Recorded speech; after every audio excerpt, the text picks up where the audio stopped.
आप सभी को सादर प्रणाम।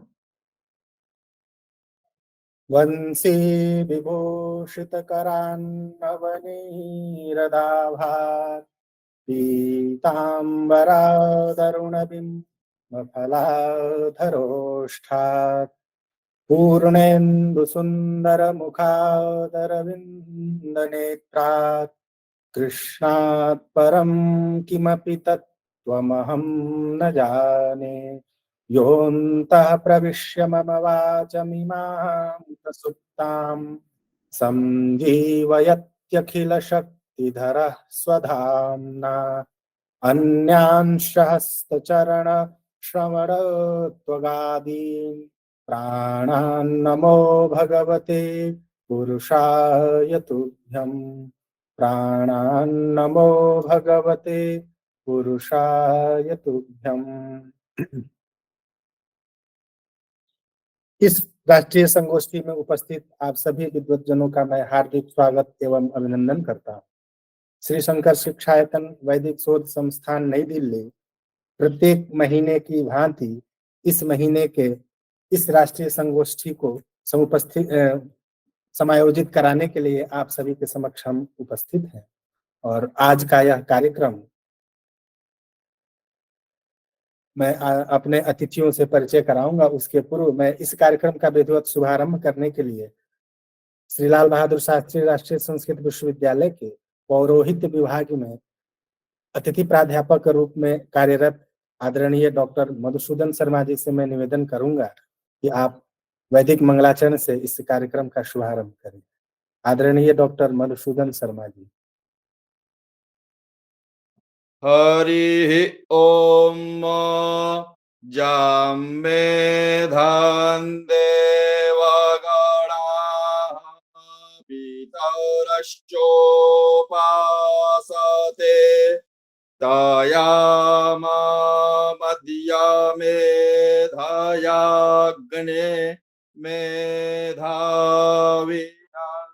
पुरुषवाः मेधां मे वरुणो ददातु मेधा मग्निः प्रजापतिः मेधामिन्द्रश्च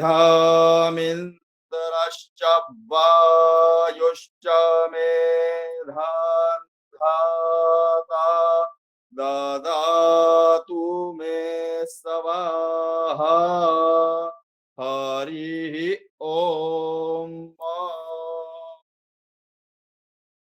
बहुत बहुत धन्यवाद मधुसूदन जी, आपने वैदिक मंगलाचरण से इस कार्यक्रम का शुभारंभ किया। इसके लिए मैं श्री शंकर शिक्षायतन वैदिक शोध संस्थान की ओर से आपके प्रति बहुत बहुत आभार प्रकट करता हूँ। आपका बहुत बहुत धन्यवाद। धन्यवाद। आज की यह राष्ट्रीय संगोष्ठी जो कि शारीरिक विमर्श के 15वें अधिकरण पर समायोजित है, जो हमारे नियमित श्रोतृवृंद है वो सब आप सुपरिचित हैं कि इस वर्ष हमारा जो यह समायोजन प्रत्येक महीने चल रहा है वह विद्या वाचस्पति पंडित मधुसूदन ओझा प्रणीत शारीरिक विमर्श ग्रंथ को आधार बना करके प्रत्येक महीने इसके एक एक प्रकरण को लेकर के हम इस संगोष्ठी का आयोजन करते हैं। और इस क्रम में इस वर्ष का यह शारीरिक विमर्श ग्रंथ को लेकर के 8वीं गोष्ठी है।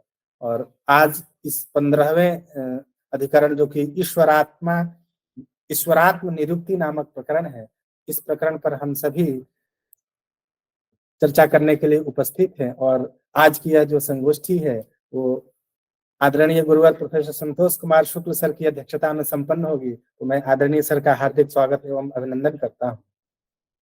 आज इस संगोष्ठी में हमारे निवेदन को स्वीकार कर अत्यंत कृपा पूर्वक उपस्थित है श्री लाल बहादुर शास्त्री राष्ट्रीय संस्कृत विश्वविद्यालय नई दिल्ली के वेद विभाग के आचार्य परमादरणीय प्रोफेसर गोपाल प्रसाद शर्मा सर।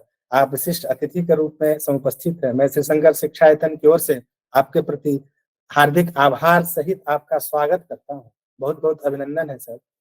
और आज हमारे बीच इस विषय पर अपने मंतव्य प्रकट करने के लिए दो विशिष्ट वक्ता उपस्थित हैं। डॉक्टर सोमवीर सिंघल जी जो कि दिल्ली विश्वविद्यालय के संस्कृत विभाग के सहायक आचार्य हैं, और दीनदयाल उपाध्याय गोरखपुर विश्वविद्यालय गोरखपुर के संस्कृत एवं प्राकृत भाषा विभाग की सहायक आचार्य डॉक्टर रंजन लता जी हैं। तो आप दोनों वक्तृगणों का भी मैं हार्दिक स्वागत एवं अभिनंदन करता हूं। और इस संगोष्ठी में प्रत्येक महीने की भांति जो हमारे आचार्यगण, जो भी शोधार्थी गण उपस्थित हैं, तो आप सभी का मैं हार्दिक स्वागत एवं अभिनंदन करते हुए आज के जो हमारे प्रथम वक्ता हैं आदरणीय डॉक्टर सोमवीर सिंघल जी, जो कि भाषा शास्त्र, व्याकरण और दर्शन शास्त्र के मर्मज्ञ विद्वान हैं और आप युवा अध्येता हैं। तो आप आज हमारे निवेदन को स्वीकार कर इस विषय पर बोलने के लिए उपस्थित हुए हैं। तो मैं श्री शंकर शिक्षायतन की ओर से आपका हार्दिक स्वागत एवं अभिनंदन करते हुए आपसे विनम्र निवेदन करता हूं कि सर आप इस विषय पर हम सभी को अनुग्रहित करें। आदरणीय डॉक्टर सोमवीर सिंघल जी।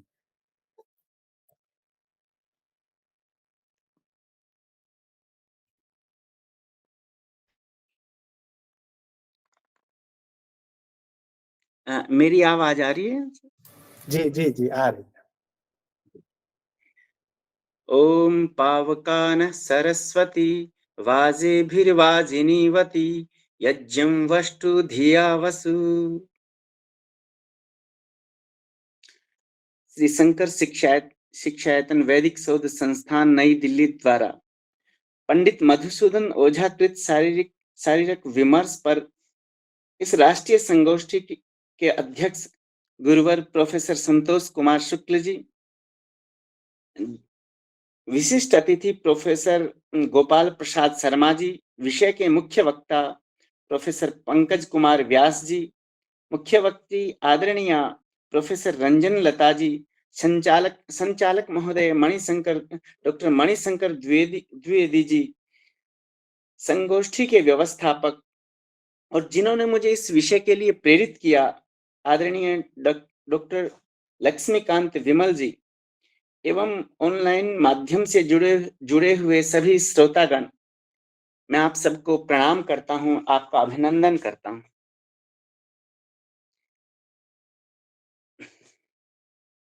ये जो विषय है,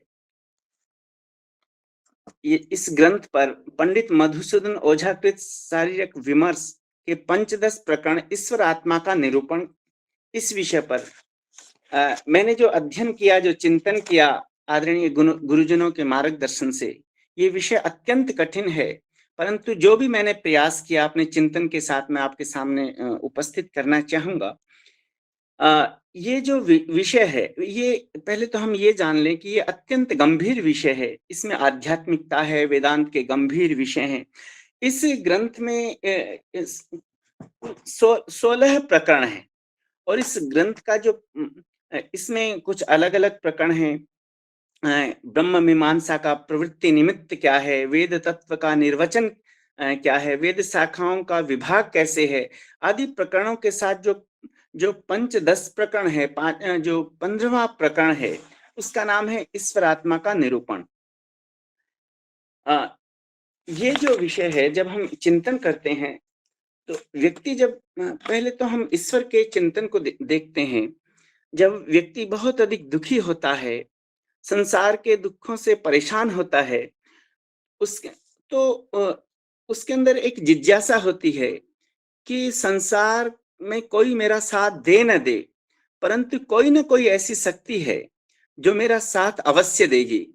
हमारी परंपरा भी प्राय यह मानकर चलती है, संपूर्ण विश्व का कोई न कोई रचयिता है, इसका रचयिता है, इसका पालन करता है, इसका विनाश करता है। इस तरह की हमारी परंपराएं स्वीकार करते हैं। तो दूसरा पक्ष ये है, इस शक्ति को हम ईश्वर कहें या क्या कहें, ये एक चिंतन का विषय है। इसका कोई तर्कसंगत आधार है या हम इसको वैसे ही स्वीकार करें? अब इसके पीछे दर्शन की दृष्टि से हम विचार करते हैं तो देखते हैं कि सामान्यतः प्रत्येक उत्पन्न होने वाली वस्तु के दो कारण होते हैं। एक वह जो स्वयं कार्य के रूप में परिणत होता है, दूसरा वह जो परिणति की क्रिया का संपादन करता है या उसमें सहायक होता है। उदाहरण के रूप में जब हम जैसे हम लें घट जब घट का निर्माण किया जाता है तो जो मिट्टी है जो घट के रूप में बदल जाती है और दूसरे कुंभकार, चक्र, दंड आदि हैं। इसमें जो प्रथम जो कारण है उसे सामान्य दर्शन की भाषा में उपादान कारण कहते हैं और दूसरे कारण को हम निमित्त कारण कहते हैं। ऐसा हम स्वीकार करते आए। प्रथम कारण को बहुत सारे विद्वानों में संदेह रहता है कि हम उसको माने न माने, परंतु निमित्त कारण अवश्य ही आपको मानना पड़ेगा। जब इस तरह से हम चिंतन करते हैं तो संसार के कर्ता को हम हमेशा चेतन स्वीकार आपको करना पड़ेगा। ईश्वर की कल्पना चेतन कर्ता के रूप में की जाती है।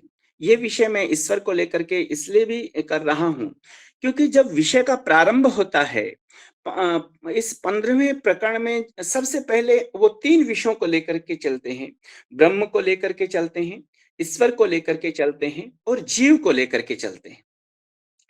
तो वेदांत में एकमेव अद्वितीय ऐसा कहते हैं कि इस रूप में ब्रह्म की ही परम सत्ता स्वीकार की गई है। वो नित्य है, शुद्ध, बुद्ध, मुक्त स्वभाव वाला है, कूटस्थ है, निष्क्रिय है, अविकारी है आदि विशेषणों से युक्त है। ये अकेला ब्रह्म बिना किसी उपादान के सृष्टि रचता है या यदि वह उपादान बनता है हम ऐसा माने तो उसे विकारी मानना पड़ेगा। यदि और इस समस्या के समाधान के लिए जब ब्रह्म में विकार कैसे हो सकता है, इस समस्या के समाधान के लिए वेदांतियों ने माया के अस्तित्व की कल्पना की। शंकराचार्य के अनुसार हम देखते हैं कि उन्होंने ब्रह्म के 2 रूप स्वीकार किए। एक तो माया की उपाधि से युक्त है, दूसरा माया की उपाधि से रहित है, विवर्जित है। माया की उपाधि से जो युक्त है उसे हम निर्गुण ब्रह्म मानते हैं और जो दूसरा है जो माया की उपाधि से विवर्जित है उसे हम ईश्वर की संज्ञा हम देते हैं। आचार्य शंकर ने निर्गुण ब्रह्म और सगुण ब्रह्म दोनों का प्रतिपादन किया है। निर्गुण को ब्रह्म माना, सगुण को ईश्वर माना। इस तरह से वो 2 प्रकार के भेद करते हैं। 2 तरह के ब्रह्म की चर्चा करते हैं। प्रथम को ब्रह्म कहते हैं, द्वितीय को वो ईश्वर लेकर के चलते हैं। एक ज्ञेय है, एक ज्ञेय ब्रह्म है, एक उपास्य ब्रह्म है। उपासना का विषय वही हो सकता है जो सगुण होता है, ज्ञान का विषय वही हो सकता है जो निर्गुण होता है। मैं इस बात को फिर से दोहराऊं, उपासना का विषय वही हो सकता है जो सगुण होता है और ज्ञान का विषय वही हो सकता है जो निर्गुण होता है। इस प्रकार उपासना का विषय ईश्वर होता है। श्रुतियों में उपास्य ब्रह्म का भी वर्णन मिलता है और ज्ञेय ब्रह्म का भी वर्णन मिलता है। इस तरह से हम देखते हैं। जब हम कहते हैं अथा तो ब्रह्म जिज्ञासा, तो ब्रह्म विषय ज्ञान विषय की इच्छा करनी चाहिए, ब्रह्म विचार करना चाहिए, ब्रह्म का ज्ञान करना चाहिए। इस तरह का विषय हमारे सामने उपस्थित होता है क्योंकि वेदांत में रीते ज्ञाना न मुक्ति, ज्ञान के बिना मुक्ति नहीं है, ब्रह्म की उपासना के बिना मुक्ति नहीं है। ब्रह्म के ज्ञान से मुक्ति होती है क्योंकि ब्रह्मविद ब्रह्मैव भवति, अर्थात जो ब्रह्म का वेत्ता है वह ब्रह्म हो जाता है। उपासना करने वाला उपास्य नहीं होता। इस दृष्टि से भी हम देखते हैं। इस तरह से 2 तरह के ब्रह्म, एक सगुण ब्रह्म, एक निर्गुण ब्रह्म हमारे सामने उपस्थित हुआ। उपनिषदों में भी देखते हैं। उपनिषदों में हम दोनों प्रकार की स्तुतियों को देखते हैं। जैसे हम देखते हैं कि विद्यते हृदय ग्रंथि छिद्यन्ते सर्व संशय क्षीयन्ते चास्य कर्माणि तस्मिन् दृष्टे परावरे। यहाँ पर कि जब ब्रह्म का दर्शन करते हैं तो हृदय की ग्रंथियां खुल जाती हैं, संशय सारे नष्ट हो जाते हैं। क्षीयन्ते चास्य कर्माणि, कर्म क्षीण हो जाते हैं। तस्मिन् दृष्टे परावरे, यहाँ अत्यंत महत्वपूर्ण ये है कि इसमें पर कौन है, अर्थात ईश्वर, और अवर कौन है। तस्मिन् दृष्टे परावरे, जो पर और अवर की जो बात है वो सगुण और निर्गुण की जो मैंने चर्चा की, तो पर कौन है, ईश्वर, और अवर कौन है? जिसकी तुलना परोप्य अवरह यस्मात् परावरः ब्रह्म, हम इस तरह से करते हैं। निर्गुण ब्रह्म का संबंध कार्य ब्रह्म होता है, एक कारण ब्रह्म होता है, कार्य का कारण विलक्षण ब्रह्म होता है। समस्त अस्तित्व का कारण जो ब्रह्म है वह ईश्वर है। ईशान क्रिया जब होती है, ईशान क्रिया कब होती है? जब कोई ईशितव्य हो, जब जीव हो, संसार हो, तभी ईशितव्य क्रिया होती है। जब सामने कोई नहीं है तो ईश्वर कैसे? जब प्रजा नहीं हो तो राजा कैसे? पिता नहीं है तो पुत्र कैसे? इस तरह से अद्वैत की स्थिति में तो केवल पर ब्रह्म की स्थिति हो सकती है, किंतु जब तक द्वैत रहता है, एक शासनीय होता है, एक शासक होता है, एक जननीय होता है, एक जनक होता है। जो भी शासक होता है, जो भी जनक होता है, वह ईश्वर कहलाता है। इसी को समष्टि के स्तर पर प्राज्य कहते हैं, व्यष्टि के स्तर पर हम चैतन्य कहते हैं, ईश्वर कहते हैं। एक बात मैं बीच में ही एक बात कहना चाहूंगा। जैसे हम श्रुतियों में देखते हैं तो ऋग्वेद से लेकर के जब हम आगे बढ़ते हैं, उपनिषदों तक आते हैं, मैंने विचार किया, देखा तो ऋग्वेद में कहीं भी ईश्वर शब्द का प्रयोग नहीं हुआ है। ऋग्वेद में ईश्वर शब्द अनुपलब्ध है, इसके स्थान पर ईशान पद का प्रयोग हुआ है। ईशान शब्द स्त्रीलिंग में वो ईशाना ऐसे करके वो आगे बढ़ते हैं।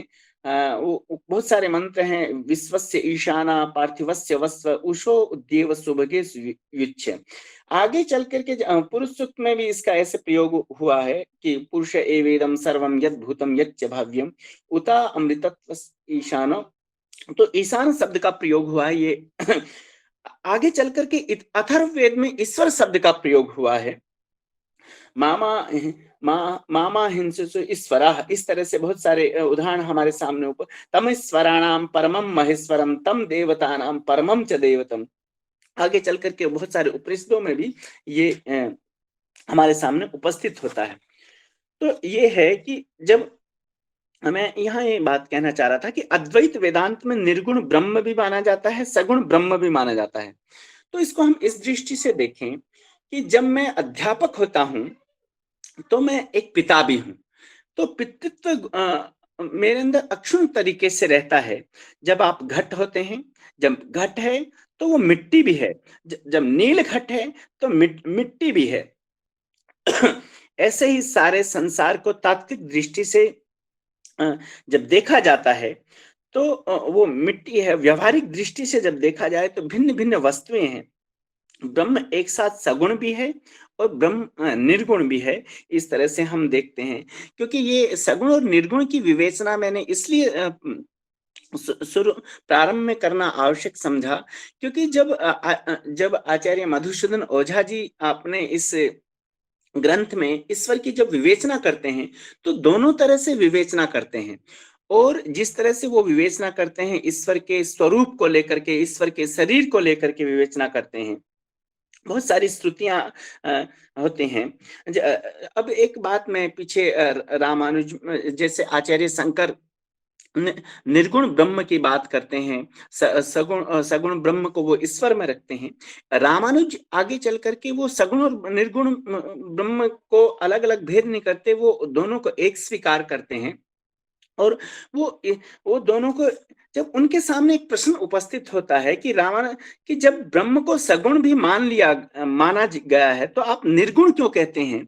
और चूंकि श्रुतियों में दोनों प्रकार के मंत्र आपके सामने उपस्थित होते हैं, तो रामानुज इसका उत्तर देते हैं, जहां ब्रह्म को सगुण कहा गया है, इसका अर्थ यह है कि ब्रह्म में असद गुण नहीं है। इस तरह की विवेचना वहां पर मिलती है। देखिए, इसमें जो यहाँ विशेष विषय ये है कि ईश्वर को लेकर के आचार्य मधुसूदन ओझा जी ने जब बहुत सारे विषयों का समायोजन इसमें किया है, उसमें ईश्वर के शरीर की संकल्पना की है। तो इसका अध्ययन करने से मुझे ऐसा प्रतीत हुआ, हालांकि यहाँ बहुत सारे विद्वान वेदांत के विद्वान हैं, कि आचार्य मधुसूदन ओझा जी का जो चिंतन है वो रामानुज की तरफ अधिक प्रतीत हो रहा है। या जैसे वो ईश्वर के शरीर की संकल्पना कर रहे हैं कि ईश्वर एक शाखा या ब्रह्मांड के अधिपति हैं, जिसकी जीव उपासना करता है। परमेश्वर की भी उपासना ईश्वर के द्वारा की जाती है। वो उसके अंतर्गत ईश्वर के शरीर में 3 त्रिलोकी हैं, 7 लोक हैं, उनका निरूपण यहाँ होता है। ग्रंथ के प्रारंभ में जैसे ओझा जी कहते हैं, परात् परः पुरुषः पुरम विकार इत्येते चत्वारः पादा ब्रह्म रूपम, इस तरह का विषय उपस्थित होता है। अर्थात परात् पर, पुरुष, पुर, विकार, ये 4 पाद ब्रह्म रूप हैं। इन 4 पादों द्वारा इसके स्वरूप का धारण किया जाता है। ब्रह्म पुरुष षोडशी कहा जाता है, वह 2 प्रकार से जात किया जाता है। तो उसमें जैसे उसके शरीर की जो संकल्पना आचार्य मधुसूदन ओझा जी करते हैं, आत्मा एव ईश्वर उच्यते न तु तनु किंतु एष न आत्मा विना देहे न क्वच भाति तेन भगवान देह ईश्वरो गम्यते। ये जो शारीरिक विमर्श है, उसके 15वें प्रकरण में ये इन्होंने जीवस्येव तस्य भाति परम आराध्यस्य देहत्रयम् स्थूलम सूक्ष्म अथा अस्ति कारण वपुस्तत्रांतरे निस्तनु। आत्मा ही ईश्वर कहा जाता है, शरीर नहीं, कुछ इस तरह की वहां चर्चा है। किंतु आत्मा देह नहीं है। आत्मा को जैसे आधार आधेय भाव संबंध की आवश्यकता है, धर्म धर्मी भाव संबंध की आवश्यकता है। इस प्रकार शरीर, ईश्वर के शरीर की संकल्पना करते हैं। जीव की तरह उस परम आराध्य ईश्वर के विषय में चिंतन किया गया है। इसको स्थूल, सूक्ष्म और कारण शरीर अलग अलग स्वीकार किए गए हैं।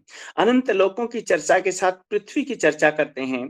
और जैसे ये मैं कुछ यहाँ जो श्लोक आचार्य मधुसूदन जी ने दिए हैं उनको मैं देना चाहूंगा। ये यम पृथ्वी यत्र सर्वे वशाम तस्या ऊर्ध्वम दृश्यते सूर्य एष द्यावा भूमि ते तयोर अंतरिक्षम मध्यम सेयम दृश्यते अध्या त्रिलोकी। ये जो पृथ्वी है, इस पर जो सब निवास करते हैं, आकाश में सूर्य है, पृथ्वी है, इस सब की चर्चा है। फिर वो पुरुष के शरीर से एक ईश्वर के शरीर की भी संकल्पना करते हैं। यथा तु पश्यामि मनुष्य देहे मासा अस्थि मज्जादि सिरह पदादि। पुरुष के शरीर में जिस तरह से मांस, अस्थि, मज्जा है, तथे ईश्वरस्यापि तनुस्वरूपे नाना त्रिलोकी प्रतिम प्रविद्यात्। इस तरह से उन्होंने चर्चा की है। जब हम देखते हैं कठोपनिषद में ऊर्ध्व मूलो अवाक शाख है ऐसो अश्वत्थ सनातन है। वहां पर ये जो चर्चा है कि जिसका मूल ऊपर की ओर है, जब ब्रह्म के विषय की वहां पर चर्चा है कि जिसका मूल ऊपर की ओर है, शाखाएं नीचे की ओर हैं, ये ऐसा अश्वत्थ वृक्ष सनातन अनादिकाल से है। ये विशुद्ध ज्योति स्वरूप है, वही ब्रह्म है, वही अमृत है। संपूर्ण लोक उसी में आश्रित हैं। उसका कोई अतिक्रमण नहीं कर सकता, उसको कोई लांग नहीं सकता। तो एतद् वै, तो इसके एतद् विदुष अमृतास्ते भवन्ति। बीच में उन्होंने बहुत सारी उपनिषदों के उदाहरण देते हुए अपनी बातों को रखा है मधुसूदन ओझा जी ने। तो ये उसकी शाखाओं को लेकर के जिस तरह से कठोपनिषदकार ने वृक्ष की शाखाओं की चर्चा की है, एक वृक्ष की चर्चा की है, ऐसे ही इन्होंने मधुसूदन ओझा जी ने यहाँ अपने ग्रंथ में एसो अश्वत्थ उदीरित स भगवान विश्वेश्वरो दृश्यता आदि इस तरह से कुटस्थात् परितो भवन्ति बहवः शाखा प्रशाखास्ततो यास्तासाम विदिता कथंचन। इन्होंने ये बताया है, जितना मैं इसको स्पष्ट समझ पाया हूँ, कि इस पुरुष की बहुत सारी शाखाएं हैं और बहुत सारी शक्तियों से संपन्न है। फिर बाद में वो बहुत सारे जैसे यजुर्वेद आदि के उदाहरण भी देते हैं। उपनिषदों को वेदाहमेतम पुरुषम महांतम आदित्य वर्णम तमसः परस्तात् तमे विदित्वाति मृत्युमेति नान्य पंथा विद्यते अनाय।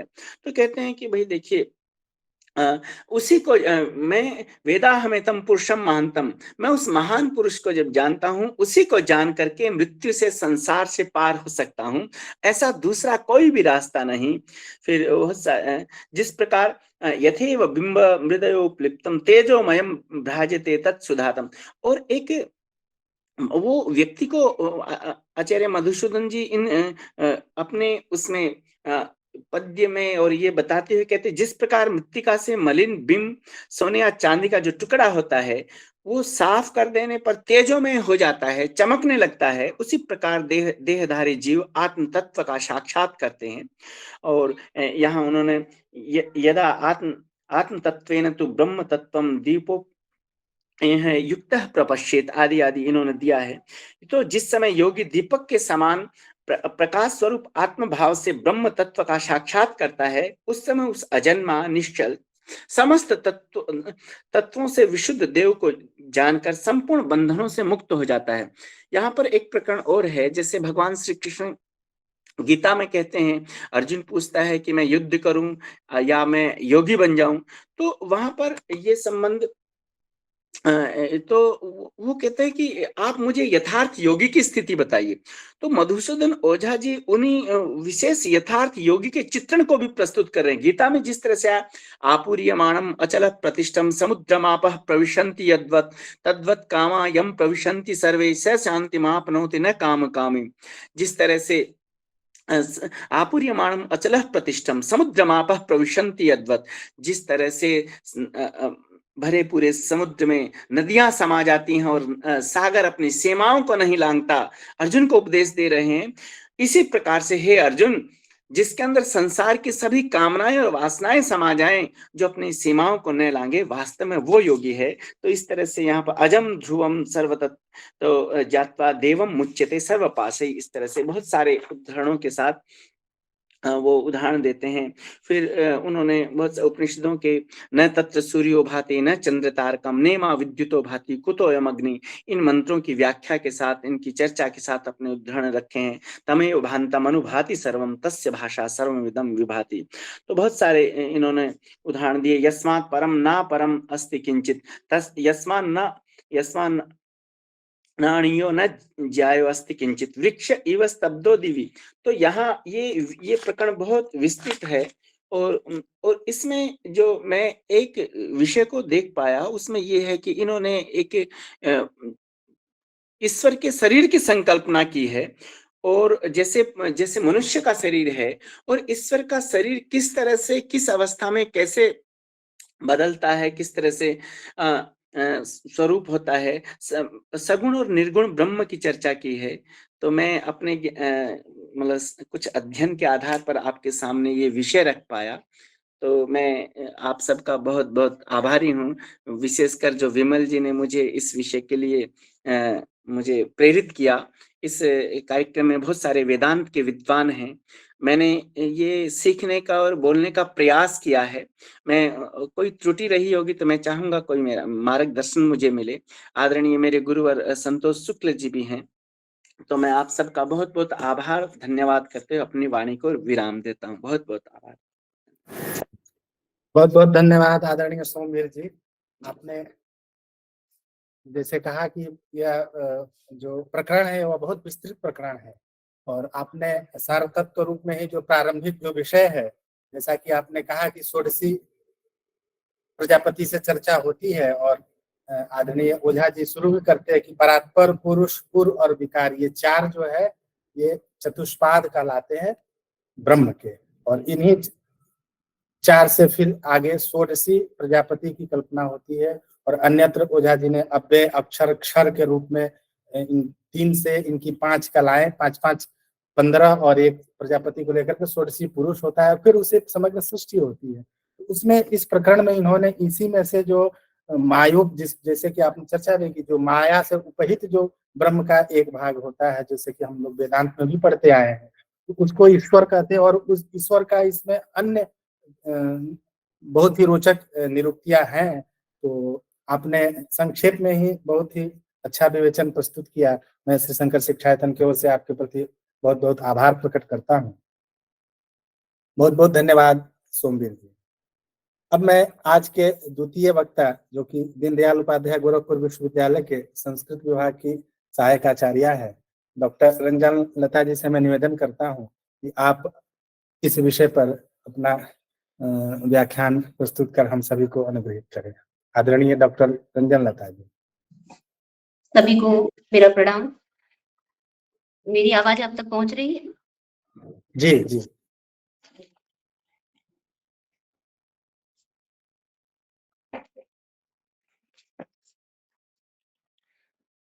ओम यो भूतं च भव्यं च सर्वं यश्चाधितिष्ठति स्वर्यस्य च केवलम् तस्मै ज्येष्ठाय ब्रह्मणे नमः तस्मै ज्येष्ठाय ब्रह्मणे नमः तस्मै ज्येष्ठाय ब्रह्मणे नमः।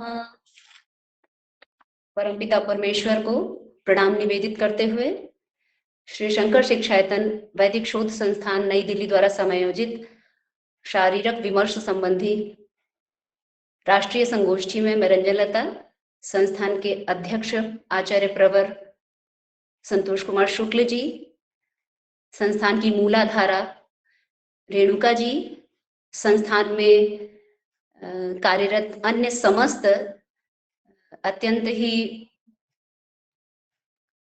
जुझारू कह सकते हैं और बहुत संलग्नता से लगे हुए अन्य समस्त सदस्यगण, विमल जी, मणि जी, अन्य सभी के प्रति प्रणाम निवेदित करते हुए इस संगोष्ठी में विद्यमान समस्त प्रबुद्ध आचार्य गणों, सुधीजनों, स्नेहिल वरिष्ठ जनों, कनिष्ठ जनों सभी के प्रति अपना प्रणाम निवेदित करते हुए आज अपने विषय जो कि शारीरिक विमर्श के 15वें प्रकरण पर आधारित है, ईश्वरात्म निरुक्ति प्रकरण, उस पर अपने विचार जो थोड़ा बहुत जो अपनी मति के अनुसार समझ में आ पाया है वो आपके समक्ष रखने का प्रयास करूंगी।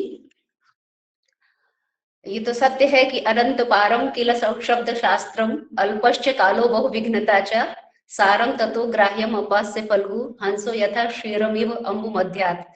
तो प्रयास रहेगा कि जितना जो कुछ समझ में आ पाया है वो आपके समक्ष निवेदित कर सकूं।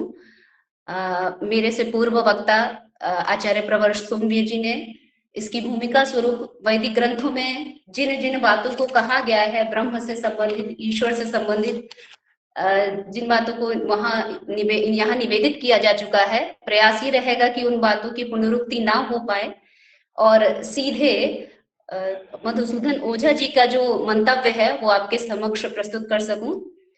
तो प्रारंभ जैसा कि अभी सोमवीर जी ने भी कहा कि ब्रह्म के एकमेव अद्वितीयम ब्रह्म, इस तरह की वैदिक जो वचन है इसका उदाहरण देते हुए और कौशितकी का प्रमाण देते हुए कि चतुष्टयम व इदम सर्वम, ये कहते हुए इस प्रकरण का प्रारंभ मधुसूदन जी ने किया है। और यहाँ पर ब्रह्म के 4 स्वरूप जिनकी चर्चा अभी मणि जी भी और पूर्व में सोमवीर जी भी कर चुके हैं कि पूर्व, पुरुष, परात्पर और विकार, ये 4 प्रकार से यहाँ ब्रह्म के स्वरूप की चर्चा की गई। तो इनमें से थोड़ा थोड़ा सबके बारे में समझते हुए मधुसूदन ओझा जी के मंतव्य को आगे जो इसका त्रिपुरुष में ईश्वरात्म स्वरूप है उस पर हम आएंगे। तो पूर्व जो यहाँ शरीर के संबंध में कहा गया, इदम सर्वम यावत यत् किंचित बहिर्धा दृश्यते सर्वोऽयं विकार संघाता भूत ग्रामत्वात् आत्म ग्रामत्वात् च पुरमिति अभिधीयते।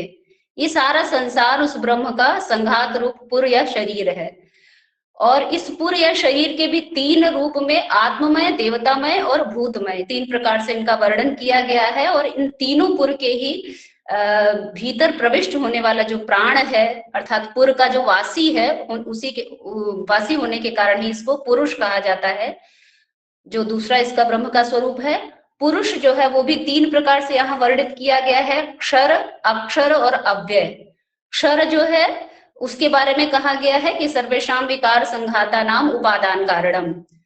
अब जैसे मृतिका से घट की उत्पत्ति आदि आदि उदाहरण देते हुए इस क्षर पुरुष को बताया गया है। अक्षर के बारे में बताया गया है कि जो क्षर पुरुष के अंदर विद्यमान रहता है, इसका कार्य बताते हैं कि सहकार्य समन्वितो अपि क्षर पुरुष विकाराणाम नियंता, जो क्षर पुरुष के विकारों का नियंता है। और जहां अक्षर पुरुष की बात की गई है वहां यहाँ पर इसके 5 स्वरूपों पर चर्चा की गई है, ब्रह्मा, विष्णु, इंद्र, सोम और अग्नि। और एक वचन दिया गया है कि तदित्था पंचाक्षरा इमे 5 प्राणाः सिद्धाः। ब्रह्मा के बारे में बताया गया कि प्रतिष्ठामयो ब्रह्मा, विष्णु के बारे में बताया गया कि यज्ञमयो विष्णु, इंद्र के बारे में वीर्यमयो इंद्र, अग्नि विकासमय अग्नि और सोम है संकोचमयो सोम। इस प्रकार से 5 प्रकारों में जो अक्षर पुरुष है उसको प्रतिपादित किया गया है। इनमें सबसे पहले ब्रह्मा का स्वरूप देखा जाए तो कहा गया है कि प्रथमः प्राणमयः प्रथमो शांतात्मा स्वयंभू ब्रह्मा। सबसे पहला जो स्वयंभू नाम से यहाँ ब्रह्म का स्वरूप बताया गया, तो उसमें उसके बारे में प्रतिपादित किया गया कि मातृगर्भे रेतसः आधाने ब्रह्मेणैव प्रतिष्ठां प्राप्य मातृगर्भे प्रतिष्ठितं रेतः शरीरम निर्माणाय प्रभवति। मतलब माता के गर्भ में शुक्र का आधान होने पर ब्रह्मा के द्वारा प्रतिष्ठा को प्राप्त प्रतिष्ठित शुक्र शरीर के निर्माण के लिए जब सक्षम होता है तो 5वें या 6वें मास में शरीर के हृदय में प्रतिष्ठित होकर ये ब्रह्मा के द्वारा इंद्र व विष्णु की प्रतिष्ठा करते हैं, और इसी कारण से इस शरीर निर्माण में जो प्रथम कारण है ये ब्रह्मा कहलाता है। दूसरा विष्णु जो इसका स्वरूप बताया गया, तो कहा गया कि आपोमय द्वितीयो महान आत्मा विष्णु। अब विष्णु क्या है, तो कारण शरीर का जो उत्पादक है, इसी बीज शरीर से सूक्ष्म शरीर और स्थूल रूप जो शरीर है भूतों का निर्माण होता है। अतः ये जो महान आत्मा विष्णु रूप है यही कारण स्थूल शरीर और सूक्ष्म शरीर का कारण बनता है, अतः निर्माण करता है। इसके संदर्भ में आगे गीता का एक वचन भी इन्होंने उद्धृत किया था, मम योनिर्महत् ब्रह्म तस्मिन् गर्भं दधाम्यहम् संभवः सर्वभूतानां ततो भवति भारत सर्वयोनिषु कौन्तेय मूर्तयः संभवन्ति तासां ब्रह्मा महद योनिः अहम बीजप्रदः पिता। तीसरा स्वरूप आता है इंद्र का, तो कहते हैं वाग ब्रह्ममयो तृतीयो विज्ञानात्मा इंद्रः। ये क्या है, तो कहते हैं विज्ञानात्मा भूतात्मा का प्रकाश देता है, वह जीवन हेतु रूप आयु का प्रवर्तन करता है। तो वो परमेश्वर रूप जो विष्णु है वह स्थूल शरीर का निर्माण करने में इसका जनक बनता है। तीसरा जो इसका स्वरूप वागमय ब्रह्म विज्ञानात्मा है, वह प्रज्ञानात्मा विज्ञानात्मा तथा भूतात्मा इन सबको प्रकाश देता है। इसका स्वरूप जो है वीर्यमय है, अर्थात ये बल प्रदान करता है। और इसके साथ ही जो चौथा है अन्नमय ब्रह्म चतुर्थ प्रज्ञानात्मा सोमः। ये सोम पृथ्वी पर औषधि को उत्पन्न करता है, और ये सोम पार्थिव अंतरिक्ष और दिव्य 3 प्रकार से प्रतिपादित करते हुए कहा गया है कि औषधि जब जठराग्नि पृथ्वी भाग में परिपाक होता है तो वह अमृतमय भाग रस के रूप में ऊपर जाता है, और मर्त्य भाग जो होता है वो मल बनकर शरीर से बाहर निकलता है। और जो अमृतमय भाग है उसी से अन्न रक्त मांस मेदा अस्थि मज्जा धातु ये सब बनते हैं। और पार्थिव द्रव्य जब पूर्णतया हट जाता है तो हृदयस्थ जो अंतरिक्षमय सोम है वही धातु की स्थिति को प्राप्त करता है। इसके प्रमाण के रूप में भी इन्होंने कई बातें उद्धृत की हैं। पांचवा जो है पंचमय आनंदमय भूतात्मा अग्नि ही। यह अग्निमय है, वो पृथ्वी रस रूप है, और ये पृथ्वी कर्ष रूप में 5वें आत्मा को भूतात्मा कहते हैं। यह शरीर की आत्मा है और हंस आत्मा तथा भूतात्मा कहलाती है। भूताभिमानी वायु, साथ में कहते हैं शरीर नष्ट हो जाने पर भी यह वायु रूप में शरीर में जो कदाचित स्वप्न में दिखता है कभी नहीं भी दिखता है, ऐसा प्रेत योनि रूप हंसात्मा है। इसी के लिए गया श्राद्धादि ये जो वचन इसी के संदर्भ में इन्होंने उद्धृत किए हैं। और आनंदमय भूतात्मा का ही दिव्यात्मा ये लोक त्रय से विभक्त होकर के वैश्वानर अग्नि के रूप में आता है, तेजस वायु के रूप में आता है, और प्राज्ञ इन 3 रूपों में विभक्त किया जाता है। आगे इन्होंने विश्व के 5 पर्वों के रूप में स्वयंभू परमेष्ठी, स्वयंभू सत्याग्निमय, सूर्य देवाग्निमय, पृथ्वी भूताग्निमय और परमेष्ठी सोममय, इन रूपों में भी इसका निरूपण किया है। अब इसकी भूमिका में कुछ इन्होंने ये बात कही है, जैसे षोडशी अभी मणि जी ने प्रतिपादित किया षोडशी स्वरूप का, उस रूप को व्यक्त करते हुए और इन चारों परात्पर पुरुष और विकार को व्यक्त करते हुए उन्होंने आगे कहा है कि परात्पर ब्रह्म जो है महामाया के बल पूर्वक उदित होने पर उसी माया के द्वारा परिमित जो रसमय माया के परिच्छेद से परिच्छिन्न होकर भाषित होता है वही अव्यय पुरुष कहा जाता है। और यही जो अव्यय पुरुष है वही मनोमय प्राण से आच्छादित होकर पंचाक्षर को धारण करते हुए और वाणी से परिचिन्न होकर पंच प्रकार से अक्षर भाव को उत्पन्न करते हुए या धारण करते हुए समस्त जीवों का आश्रयभूत शाश्वतिक अविचाली चेतन कोई ईश्वर है, ऐसा कहा जाता है। इस संदर्भ में जो इन्होंने वचन उद्धृत किया है, परात्पर पुरुषः पुरं विकार इत्येते चत्वारः पादा ब्रह्म रूपम चतुर्भिरेतैः पादैः कृत रूपो ब्रह्म पुरुषः षोडशी इत्युच्यते। उसके बाद षोडशी के बारे में आगे प्रतिपादित करते हुए कहा, स एष षोडशी द्वेधा प्रतिपद्यते ईश्वरः जीवश्च परात्परे ब्रह्मणि महामाया बलोदये सति तया मायया मीयमानो यावान रसो माया परिच्छेदात् परिच्छिन्नतया भासते सो अव्यय पुरुषः। यहाँ पर इस तरह अव्यय पुरुष की बात की गई। इसके बाद वो ईश्वर के अनुवाद का प्रारंभ करते हैं और कहते हैं कि जो निर्विशेष है वही परात्पर रूप होता हुआ निरंजन रूप होकर सृष्टा के रूप में देखा जाता है, और उपसर्ग को छोड़कर निरंजन होता हुआ परात्पर से शेष रूप में लक्षित होता है।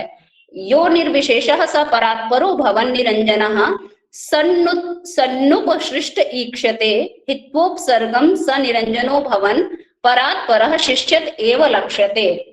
इसके अतिरिक्त यहाँ पर और भूमिका में जैसा कि इसके संबंध में कुछ बातें कही भी गई हैं कि ये पूरा ब्रह्म जो है, ये शरीर, ये जो सृष्टि है उस ईश्वर का ही शरीर है, तो उसकी व्याख्या यहाँ पर की गई है और कहा है कि ईश्वर को इसमें देखा जाना चाहिए क्योंकि इसमें ही आत्मा को ही ईश्वर रूप में कहा जाता है, ना कि शरीर को, क्योंकि बिना आत्मा के शरीर कहाँ सुशोभित या भासित होता है। इस प्रकार वह भगवान देही या ईश्वर के नाम से जाना जाता है। जीव का ही परम आराध्य होने के कारण तीन प्रकार से शरीर माने जाते हैं, स्थूल शरीर, सूक्ष्म शरीर और कारण शरीर। स्थूलम सूक्ष्म यथा अस्ति कारण वपुस तत्रांतरे निस्तनु, और कहते हैं अंततः निस्तनु अर्थात तनु रहित हो जाता है। इस तरह का भी एक वर्ण यहाँ पर किया गया है। यह स्थूल देहो अखिल कर्मणां स या आत्मा अस्य च आत्मा अस्ति स सूक्ष्म देहः तस्याप्ययं कारण देह आत्मा तस्या शरीरो अस्ति स एव सर्वम। इसके अतिरिक्त यहाँ पर रस को निर्विशेष रूप में, बल को निर्विशेष रूप में और बलवद रसः परात्परा सु अभयो भूमा इस रूप में व्यक्त किया गया है। अर्थात चार प्रकार से परात्पर, अभय, भूमा और रस, ये चार प्रकार कहे गए हैं। और इसके आगे अव्यय, अक्षर और क्षर इति त्रिपुरुषः षोडशी पुरुषो निरंजनः, इस तरह की बात ईश्वर अनुवाद के प्रारंभ में ही ये बता दी गई है। ब्रह्मा के भी मन, वाक, मन, प्राण और वाक, इन तीन प्रकार के रूपों की चर्चा की गई है। उसके बाद आनंदमय विज्ञान और मन का विवर्त की चर्चा की गई है। अग्निगर्भी आप वाणी का विवर्त है और इसी प्रकार आनंदमय विज्ञान, इन सब के बारे में बताते हुए पंच धातु अव्ययः यह बात कही गई है। और अथ ब्रह्मा विष्णु इंद्रः इति त्रयम् ब्रह्म रूपम, ब्रह्मा विष्णु इंद्रमय, ये तीन प्रकार से ब्रह्म का स्वरूप बताया गया है। ब्रह्मगर्भी विष्णु सोमो विष्णु विवर्तः, ब्रह्मगर्भी इंद्रः अग्नि इंद्र विवर्तः तथा च त्रीणि ब्रह्माणि द्वौ विवर्तौ इति पंचधातु रक्षरा।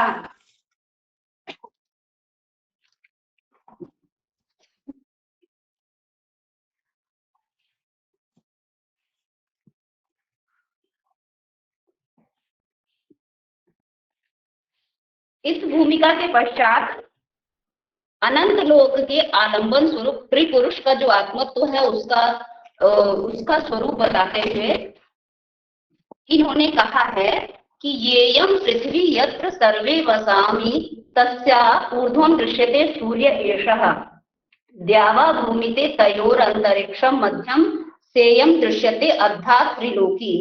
अर्थात जो पृथ्वी है जिस पर हम सब रह रहे हैं उसके ऊपर ये सूर्य दिखाई देता है। इस पृथ्वी को भूमि व सूर्य स्थान को द्युलोक कहा जाता है और इन दोनों के बीच में एक अंतरिक्ष लोक है। इसका प्रमाण हम निरुक्त में भी देख सकते हैं, जहां ये बात आती है कि तिस्रः एव देवता इति नैरुक्तः अग्नि ही पृथ्वी स्थानी वायुवेन्द्रो व अंतरिक्ष स्थानः सूर्योदय स्थानः इति। साथ में द्वितीय जो श्लोक इन्होंने इस संदर्भ में प्रस्तुत किया है वहां पर एक सा अन्य त्रिलोक्याम निहिता अथ सापि स्थिता त्रिलोकी परम त्रैलोक्याम तिस्रः त्रिलोक्यो ग्रथिता इहैका स्यात् सप्तलोकी परम त्रिलोकी। ये यहाँ पर त्रिलोकी के साथ में अन्य एक सप्तलोकी की भी चर्चा आई है, परम त्रिलोकी उसकी चर्चा आई। वैसे ये बात पूरी तरह से समझ में हमें भी नहीं आई है, तो हम आपके सामने इसको बहुत अच्छी तरह से नहीं बता पाएंगे, लेकिन हाँ, त्रिलोक की जो चर्चा आई है वो समझ में आई बात। ये गुरुजनों से और आचार्य जनों से इसको स्पष्ट करने का निवेदन है। इसके पश्चात त्रैलोक्य पृष्ठे किमपि स्वयंभू यत् सत्ता चिदानंदमय निरूप्यते त्रिपुरुषम ज्योतिरमुष्य रश्मयः परावतो यन्ति परा स ईश्वरः। यहाँ पर ये बात कही गई कि त्रिलोक के पृष्ठ पर जो स्वयंभू है, जो सच्चित आनंदमय स्वरूप में निरूपित किया गया है, ये जो ज्योति त्रिपुरुष के रूप में है, इसकी रश्मियां जहां से टकरा कर वापस लौट आती हैं, अर्थात ये जो स्वयंभू स्वरूप संभवतः यही जो अनेक प्रकार के जो स्तर अभी पीछे बताए गए, स्वयंभू, परमेष्ठी, सूर्य, और इसके अतिरिक्त ये ईश्वर का ही एक स्वरूप वर्णित किया गया है। आगे आशीर्षम आपादम अमुष्य विश्वेश्वरस्य देहस्य यथा अस्ति संस्था अंगानि उपांगानि यथा तदत्र प्रत्यक्षवत् किंचन दर्शयामि। यहाँ पर इन्होंने ये बात कही है कि शीर्ष से पाद पर्यंत ये जो संसार दिखाई पड़ रहा है वो उस विश्वेश्वर का ही शरीर है। जैसे हमारे अंग और उपांग होते हैं, उसी तरह यहाँ पर भी वो इस जो सृष्टा ईश्वर है उसकी जो ये सृष्टि है उसके अंग और प्रत्यंगों के बारे में कहते हैं कि हम उसका प्रत्यक्ष रूप में कुछ वर्णन करते हैं या आपको दर्शन कराते हैं। तीसरा त्रिलोक्यः सयुजः क्षराः संत्यासाम नियंता पुरुषो अक्षरो अन्यः तस्यापि अतिष्ठावतयाः अव्ययो यः सः ईश्वरस्तं परिदर्शयामः। यहाँ पर भी इन्होंने ये बात कही है कि 3 प्रकार के जो त्रिलोक हैं, उन्हीं में एक पहले क्षर पुरुष की निरुक्ति की गई, उसके बाद कहा गया इसी क्षर पुरुष का जो नियंता है वो अक्षर पुरुष अन्य है, और उसके भी अंतर्गत एक अव्यय पुरुष का विचार यहाँ पर किया गया है। वही अव्यय पुरुष को यहाँ ईश्वर के रूप में बताते हुए कहते हैं कि तम परिदर्शयामा। हम आगे अब उसकी चर्चा करते हैं, उसको बताते हैं।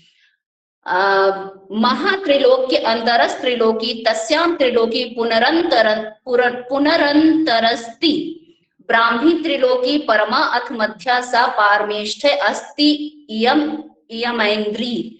यहाँ पर महात्रिलोक, उसके अंदर त्रिलोकी, उस त्रिलोकी के अंदर पुनः अन्य त्रिलोकी और एक ब्राह्मी त्रिलोकी, और उसके बीच में पारमेष्ठी और ऐन्द्री। इस प्रकार विभिन्न प्रकार से ऐसा लग रहा है जैसे पूरे अंतरिक्ष की चर्चा विचार कर दिया गया हो, इस तरह का यहाँ पर वर्णन मिलता है। उसके बाद ये चर्चा करते हैं कि यथा तु पश्यामि मनुष्य देहे मांसा अस्ति मज्जादि शिरः पादादि तथा ईश्वरस्यापि तनुस्वरूपे नाना त्रिलोकी प्रतरति प्रविद्यात्। जैसे मनुष्य के शरीर में मांस, मज्जा, अस्थि, शिरपाद आदि जैसे होते हैं, उसी प्रकार इस ईश्वर का भी एक शरीर है जो इस संसार के रूप में प्रदर्शित हो रहा है, वही नाना त्रिलोकी के रूप में विद्यमान है या नाना त्रिलोकी के रूप में हमें भासित हो रहा है। आगे ये चर्चा करते हैं ज्योति ब्रह्म की, और कहते हैं ज्योतिर्ब्रह्म बृहस्पति विनयते वाचस्पति तु श्रितो अस्ति इंद्रो अन्यः परमेष्ठ अमुम पविभृगु ब्रह्मेश्वराः स्कराः। आगे कहते हैं ज्योति ब्रह्म है जो बृहस्पति के प्रति विनयत होता है, और वाचस्पति तु श्रितो, बृहस्पति वाचस्पति जो है वो इंद्र के प्रति और अन्य परमेष्ठी के प्रति, और अंततः पवि, भृगु और ब्रह्म व ईश्वर, इन 4 नामों से इनको कहा जाता है। आगे और चर्चा आती है सूर्य च इयम उपाश्रितः सह परई पृथ्वी ज्ञा भृगवादिभिः चंद्रस्ताम अनुचंद्रम अप्यनु पुनर्गंधर्व माला श्रिता। कैसे एक दूसरे पर सब आश्रित हैं। सूर्य उस पर उपाश्रित है, साथ ही पृथ्वी, यज्ञ, भृगु आदि उस सूर्य पर उपाश्रित हैं। चंद्रमा और अनुचंद्रमा तथा पुनः गंधर्व माला सब उसी के ऊपर आश्रित हैं। इस संदर्भ में सूर्य की जो सर्वानुक्रमणी है उसका भी एक उल्लेख मिलता है, जिसमें कहा गया है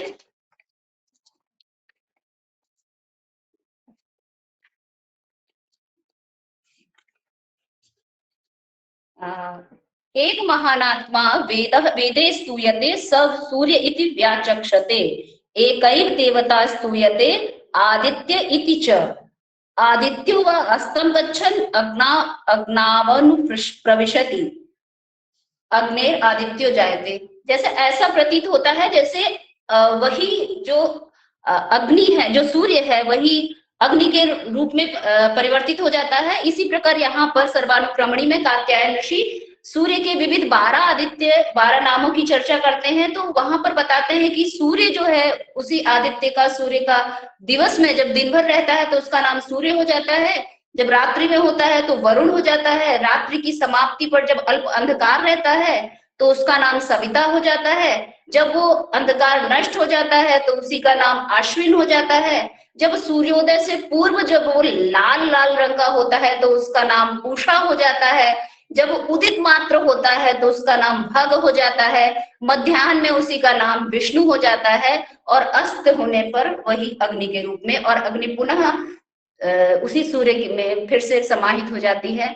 तो इस प्रकार पूरा ये जो पहला प्रकरण पढ़ने पर जो विचार समझ में आ रहा है, जितनी समझ बन पाई है, उसके अनुसार तो ये लगता है कि जैसे सब कुछ एक ही है, एकमेव अद्वितीयम। जहां से वो प्रारंभ करते हैं वहां से ही ऐसा लगता है कि संपूर्ण संसार किसी उसी एक परमेश्वर की ही का ही विचार है, उसी परमेश्वर की ही सृष्टि है, और उसको ही भिन्न भिन्न नामों से पुकारा जा रहा है।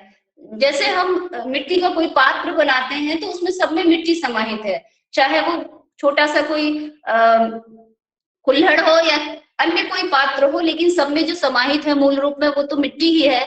उसी तरह अलग अलग भिन्न भिन्न नामों से जो हम परमात्मा को जान रहे हैं, सबके मूल में वही एक परमात्मा है। हम उसे कभी ब्रह्मा कह रहे हैं, कभी शिव कह रहे हैं, कभी हम उसको अन्य अन्य अन्य भिन्न भिन्न नामों से कह रहे हैं। निरुक्तकार भी इस संदर्भ में अपने मत को दे ही चुके हैं, और वो भी कहते हैं कि 3 प्रकार के लोक हैं, भूलोक, अंतरिक्ष और द्युलोक। उसमें भी तीन प्रकार के तीन लोकों में अनेक प्रकार के देवता हैं।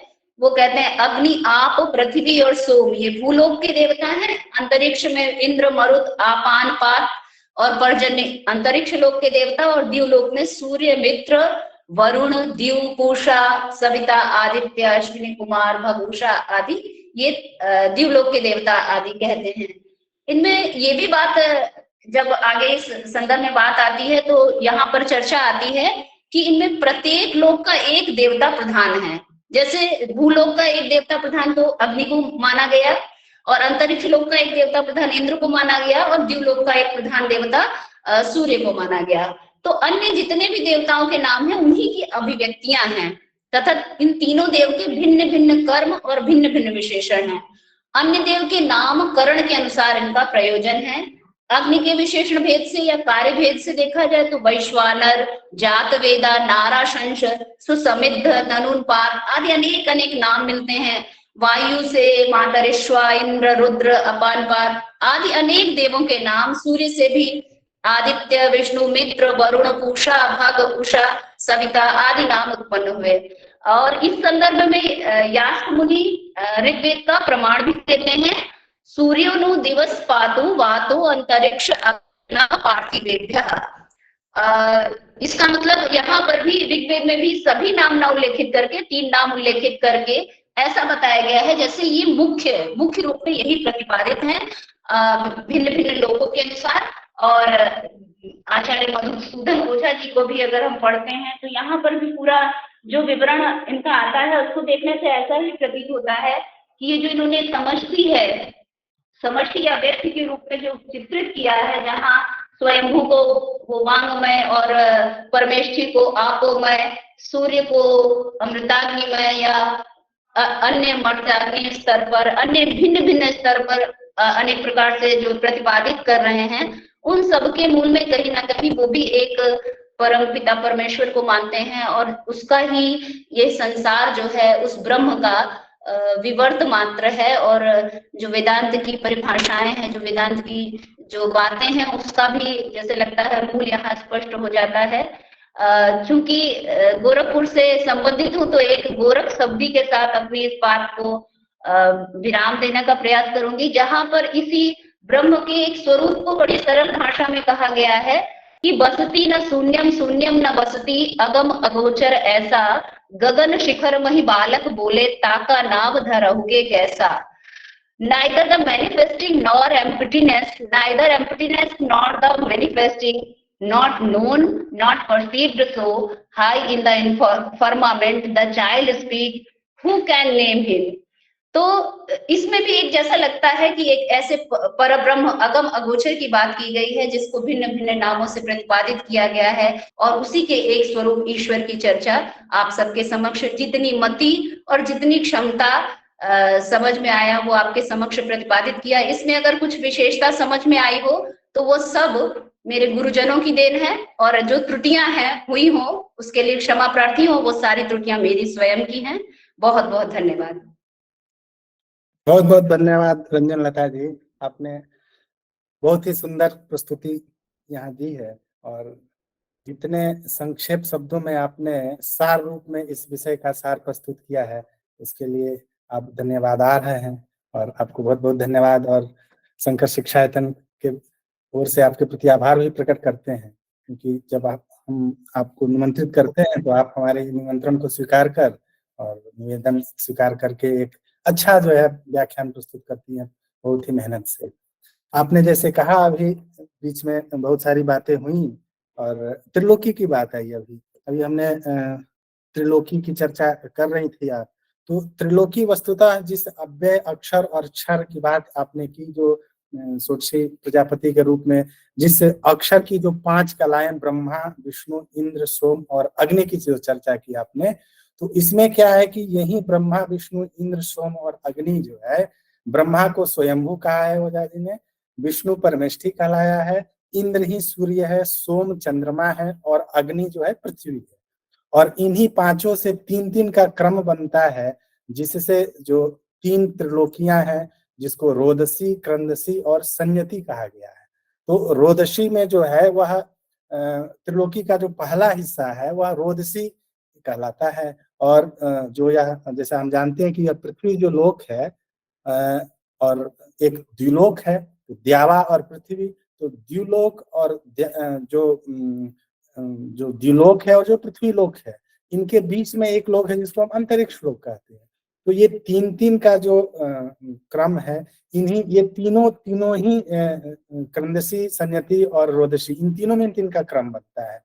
और इन्हीं में जो सप्त व्याहृतियां भू भुव स्व है, तो एक में भू भुव स्व का समायोजन होता है, फिर एक में जो है कि स्व महाजन का होता है, फिर जन जना तपा और सत्यम का होता है। तो इस प्रकार से त्रिलोकी की चर्चा है और इन सप्त महाव्याहृतियों को लेकर के जो है कि सप्त जैसे कि कहा कि महात्रिलोकी, उसके अंदर ये त्रिलोकी, तो इनकी इसी में से कैसे जो है कि ईश्वर का स्वरूप आता है, इसको लेकर के बड़ा ही सुंदर विवेचन इसे 15वें प्रकरण में किया गया है, जिसका बड़ा ही सुंदर आपने वर्णन किया।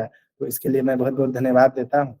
बहुत बहुत धन्यवाद आपका भी कि आपने ये बात इतना स्पष्ट कर दी। यद्यपि ये जानते हैं भू भुवः स्वः महाजनः तपः सत्यम, लेकिन जिस अच्छी तरह से हमें ये आपने बात समझा दी, इसलिए आपका भी बहुत बहुत धन्यवाद। और इस विषय को और भी स्पष्टता से हम समझने के लिए चलते हैं। आज हमारे बीच इस विषय के विशेषज्ञ आदरणीय प्रोफेसर गोपाल प्रसाद शर्मा सर उपस्थित हैं। आज हमारे बीच विशिष्ट अतिथि के रूप में उपस्थित हैं श्री लाल बहादुर शास्त्री राष्ट्रीय संस्कृत विश्वविद्यालय के वेद विभाग के आचार्य हैं। तो आपसे मैं विनम्र प्रार्थना करता हूं और निवेदन करता हूं कि आप अपने उद्बोधन से इस विषय पर हम सभी को अनुग्रहित करें। आदरणीय प्रोफेसर गोपाल प्रसाद शर्मा सर।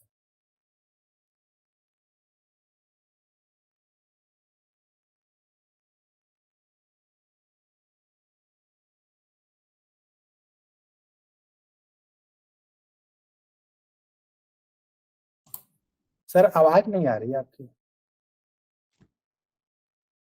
आवाज आ रही है? हाँ अब आ रही है, अब आ रही है। अच्छा ठीक है।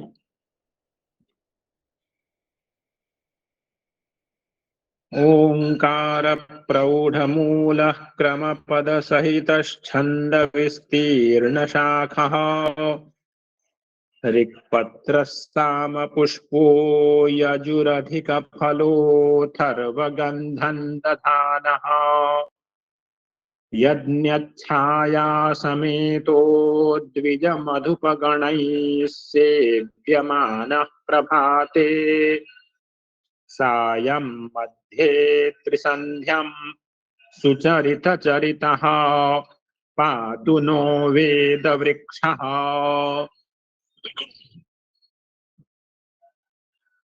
श्री शंकर शिक्षायतन वैदिक शोध संस्थान के द्वारा यह जो सुंदर प्रकल्प है, इसमें आदरणीय मातृशक्ति श्रीमती रेणुका जी को सादर प्रणाम करता हूं।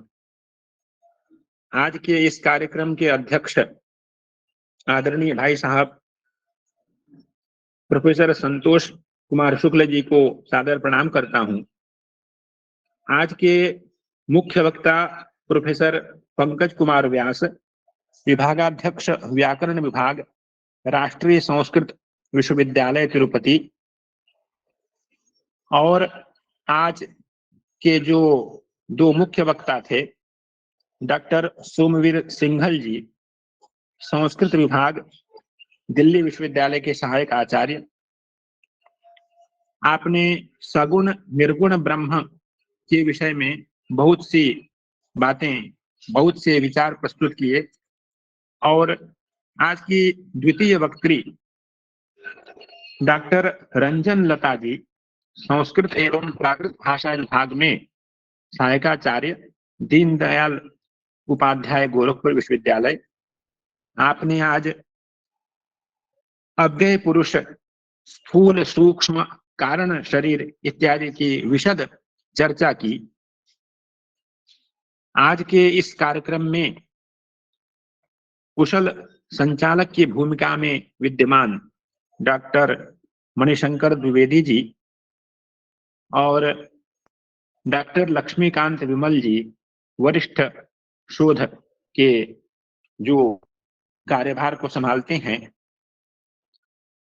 इस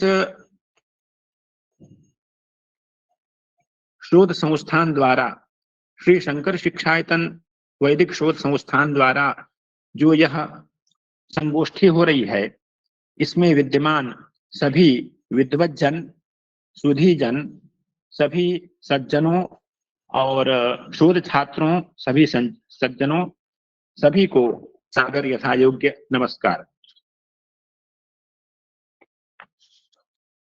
आदरणीय मधुसूदन ओझा जी ने जो एक वैदिक विज्ञान के रूप में हमें एक मार्ग दिखाया है, इस पर हमें अत्यंत सावधानी पूर्वक और अत्यंत लगन से कार्य करने की आवश्यकता है।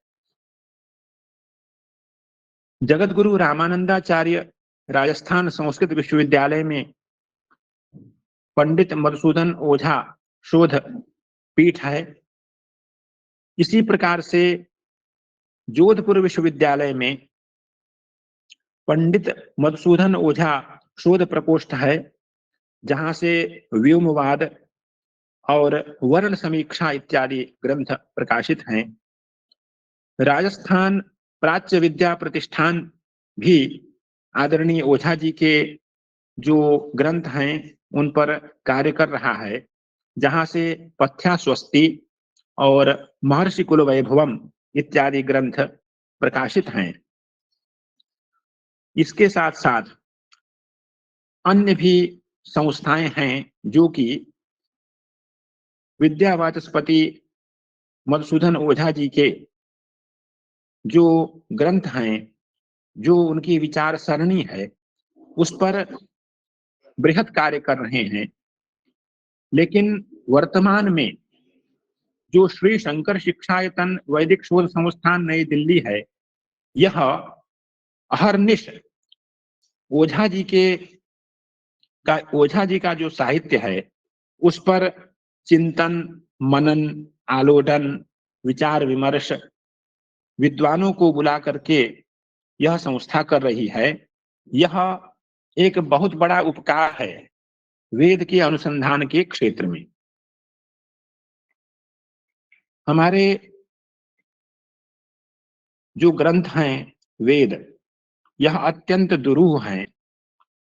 उसकी व्याख्या के लिए हमारे आचार्यों ने, हमारे महापुरुषों ने सतत प्रयास किया है और आदरणीय शुक्ला जी का जो आज के अध्यक्ष हैं उनका आदेश था और डॉक्टर विमल जी का निर्देश था, तो मैंने भी कुछ शब्द, कुछ पन्ने पढ़े मधुसूदन ओझा जी के साहित्य पर। मधुसूदन ओझा जी, हम सभी जानते हैं कि काशी के महान वैयाकरण और विभिन्न शास्त्रों के ज्ञाता महामहोपाध्याय शिव कुमार शास्त्री जी के शिष्य थे और आपने काशी में रह करके भगवान कामेश्वर की सेवा करते हुए, भगवान विश्वेश्वर की सेवा करते हुए विभिन्न विद्याओं का अर्जन किया।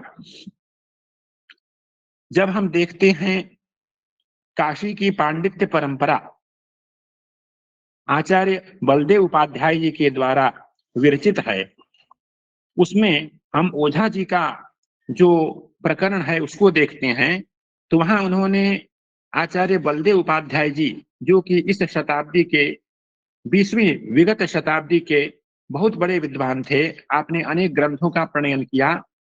आप लिखते हैं कि ओझा जी ने शिव कुमार शास्त्री जी के चरणों में रह करके अध्ययन किया और शिव कुमार शास्त्री जी ने आपको प्रारंभिक शतपथ ब्राह्मण का अध्ययन कराया और आशीर्वाद दिया कि तुम जाकर के पूरे भारत में वैदिक ज्ञान विज्ञान का प्रचार करो।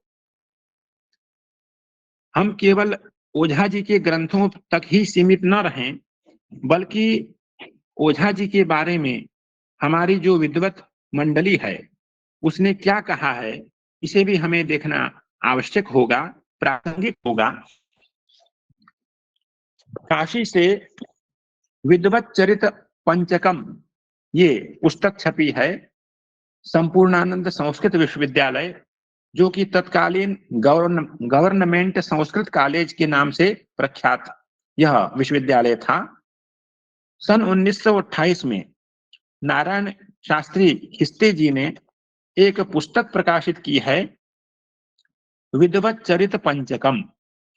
इसमें जो उस समय के, आज से लगभग 100 वर्ष पूर्व जो काशी के मूर्धन्य विद्वान थे, जो पंचमूर्ति काशी की थी, उन पर आधारित यह पुस्तक है। इसमें महामहोपाध्याय गंगाधर शास्त्री जी, महामहोपाध्याय कैलाश चंद्र शिरोमणि जी, महामहोपाध्याय दामोदर शास्त्री भारद्वाज, महामहोपाध्याय श्री शिव कुमार शास्त्री एवं महामहोपाध्याय रामकृष्ण शास्त्री, जिनका उपनाम तात्या शास्त्री था, इन 5 काशी की विभूतियों के जीवन चरित्र को, उनके साहित्य को, उनके हमारे साहित्य में जो उनका जो योगदान है उस पर एक बड़ी सुंदर पुस्तक प्रकाशित की है नारायण शास्त्री खिस्ते जी ने। आप क्या कहते हैं देखिए ओझा जी के बारे में। ओझा जी के बारे में आप लिख रहे हैं नारायण शास्त्री खिस्ते जी, उस समय ये संपूर्णानंद संस्कृत विश्वविद्यालय में सहायक पुस्तकालयाध्यक्ष थे। इस पुस्तक में जो भूमिका लिखी है वह पंडित गोपीनाथ कविराज जी ने लिखी है। आप ओझा जी के बारे में लिख रहे हैं श्रीमंतः सकल शास्त्रार्थ कोविदाः विरचित महनीय अनेक निबंधाः बुद्धिमत्तमाः प्रख्यात कीर्तयः जयपुर मही महेन्द्राश्रिताः तदीय प्रासाद पुस्तकालयाध्यक्षाः विद्यावाचस्पतयः श्रीमन् मधुसूदन ओझा शर्माणोपि शास्त्रीवराणां शिष्या एव। आपने ओझा जी की प्रशस्ति में एक श्लोक लिखा है जिसे हम देखते हैं। विख्याता बुध मंडले सुरगुरु प्रख्य प्रतिष्ठाजुषः प्रौढ़ानेक निबंध निर्मिति भवत कीर्ति प्रकर्षोज्ज्वलाः वेदज्ञ प्रवरा नृपाश्रय लसत् सौभाग्य संदीपिताः ओझा श्री मधुसूदनाख्य विबुधा राजन्ति विद्वद्वराः। कितना सुंदर श्लोक नारायण शास्त्री खिस्ते जी ने हमारे जो आदरणीय ओझा जी हैं उनके बारे में लिखा है कि जो संपूर्ण पंडित मंडली में विख्यात हैं। कैसे विख्यात हैं? जैसे सुरगुरु प्रख्य प्रतिष्ठा जुषः, जैसे देवताओं में बृहस्पति का स्थान है वही स्थान विद्वद मंडली में ओझा जी का है। कह रहे हैं प्रौढ़ानेक निबंध निर्मिति भवत कीर्ति प्रकर्षोज्ज्वलाः, जो कि अनेक प्रौढ़ निबंधों के रचयिता हैं। जो हम देखते हैं ओझा जी का निबंध, उनका साहित्य वह सामान्य श्रेणी का नहीं है, प्रौढ़ श्रेणी का है। प्रौढ़ानेक निबंध निर्मिति भवत कीर्ति प्रकर्षोज्ज्वलाः, जिनकी कीर्ति प्रौढ़ निबंधों को लिखने के कारण है, ऐसे ओझा जी हैं। और आपकी विद्वत्ता से प्रभावित होकर के ही आपको जयपुर नरेश ने, राजस्थान के राजा ने आपको अपना राज पंडित नियुक्त किया था। तो आपके लिए कह रहे हैं कि वेदज्ञ प्रवराः, जो वेद के विद्वान हैं उनमें आप प्रवर हैं, अग्रगण्य हैं। नृपाश्रय लसत सौभाग्य संदीपिताः, आप राज पंडित के रूप में प्रतिष्ठित हैं। ओझा श्री मधुसूदनाख्य विबुधा राजन्ति विद्वद्वराः। कितना सुंदर श्लोक ओझा जी के बारे में पंडित नारायण शास्त्री खिस्ते जी ने लिखा है। तो ओझा जी सर्वदा विद्वानों के मध्य में प्रतिष्ठित रहे हैं। आपके लिए आपके जो शिष्य थे विद्वान श्री मोतीलाल शास्त्री जी ने अनेक ग्रंथों का प्रणयन किया। आप कहते हैं आप जब भी मधुसूदन ओझा जी का स्मरण करते थे तो एक श्लोक कहते थे, प्राक कर्मोदयतो हि यस्य मिथिला देशे शरीरोदयः श्री विश्वेश दयोदयाच समभूत काश्याम सुविद्योदयः राज्ञा प्रीत्युदयाद भूज जयपुरे संपत्ति भाग्योदयः सिद्धस्तन मधुसूदनाय गुरवे नित्यम प्रणामोदयः। जिनका शरीर का प्राकट्य तो मिथिला देश में हुआ है और इनकी विद्या की जो प्रकर्षता है वह काशी में हुई, और राजा के पास रह करके आपने राज पंडित पद को सुशोभित किया और वहां से आपकी संपत्ति का भाग्योदय हुआ। इस प्रकार के जो हमारे गुरुवर मधुसूदन ओझा जी हैं उनको हम नित्य प्रणाम करते हैं, नित्यम प्रणामोदयः। तो हम देखते हैं कि ओझा जी के बारे में विद्वानों की क्या राय थी। और इसी प्रकार से हम जब देखते हैं कि ओझा जी का प्रतिपाद्य क्या है, ओझा जी की विचार शैली क्या है, वह किस विषय को लेकर के अपनी बात कहते हैं, तो उस प्रसंग को ओझा जी महर्षि कुल वैभवम में कहते हैं, यत्र प्रदर्श्याः विषयाः पुरातनाः यत्र प्रकारो भिनवः प्रदर्शने यत्र प्रमाणम श्रुतयः सयुक्तयः तद ब्रह्म विज्ञान मिदम विमृश्यताम्। कहते हैं कि हम कोई नई बात नहीं कह रहे हैं।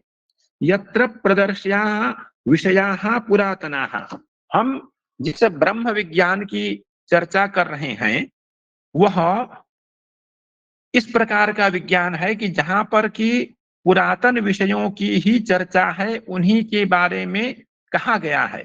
लेकिन यत्र प्रकारः अभिनवः प्रदर्शने, जैसा कि पूर्व वक्ताओं ने भी कहा कि हम देखते हैं वेदांत की बात भी करते हैं मधुसूदन ओझा जी, लेकिन उनकी जो विचार की शैली है, उनकी जो वर्णन शैली है, वह कुछ अभिनव है। जिस बात को ओझा जी ने कहा है मंगलाचरण में, महर्षि कुल वैभवम पुस्तक के मंगलाचरण में कहा है, कहते हैं कि यत्र प्रमाणम श्रुतयः सयुक्तयः। ओझा जी किसी भी बात को कहते हैं तो वहां पर वेदों का प्रमाण देते हैं, चाहे वह संहिता भाग से देते हों, चाहे वह ब्राह्मण भाग से देते हों। वह कह रहे हैं कि यत्र प्रमाणम श्रुतयः सयुक्तयः तद ब्रह्म विज्ञान विदम विमृश्यताम। इस प्रकार का जो ब्रह्म विज्ञान है, इस पर विचार करने की आवश्यकता है। तो मेरे लिए भी आदेश था कि कुछ मैं विचार करूं, तो मैंने भी इस पुस्तक को देखा। बड़ी गंभीर विषय वाली पुस्तक है।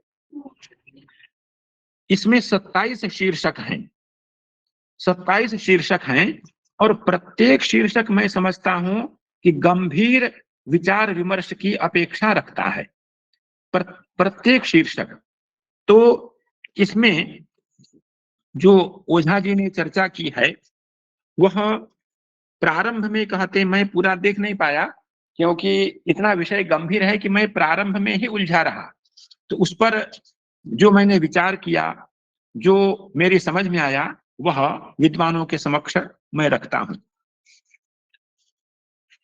शारीरक विमर्श, इसमें जो पंचदश प्रकरण है वह है ईश्वर निरूपण उपक्रम, ईश्वर आत्मनिरुक्ति, ईश्वर आत्मनिरुक्ति। आप यहां कह रहे हैं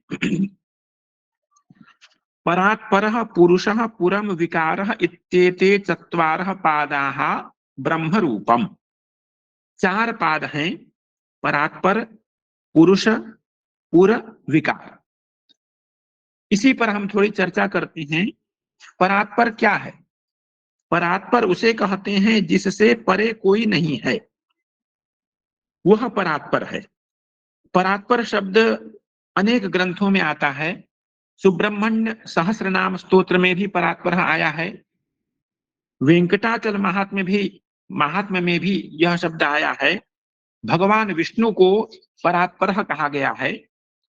कोटि रुद्र संहिता में भगवान शिव को परात्पर कहा गया है।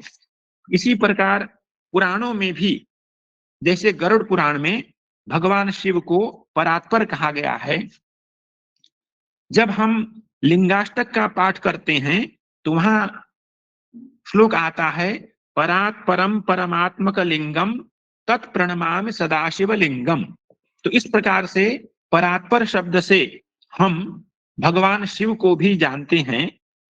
तो इस प्रकार से हम यह सोच सकते हैं, यह विचार कर सकते हैं, ब्रह्म, भगवान विष्णु अथवा भगवान शिव, इनको परात्पर कहा जाता है। ये ब्रह्म पुरुष के एक पाद मात्र हैं। ब्रह्म पुरुष अंगी है, परात्पर उसका अंग है। क्योंकि ओझा जी ने प्रारंभ में कहा है कि 4 पाद ब्रह्म रूप हैं।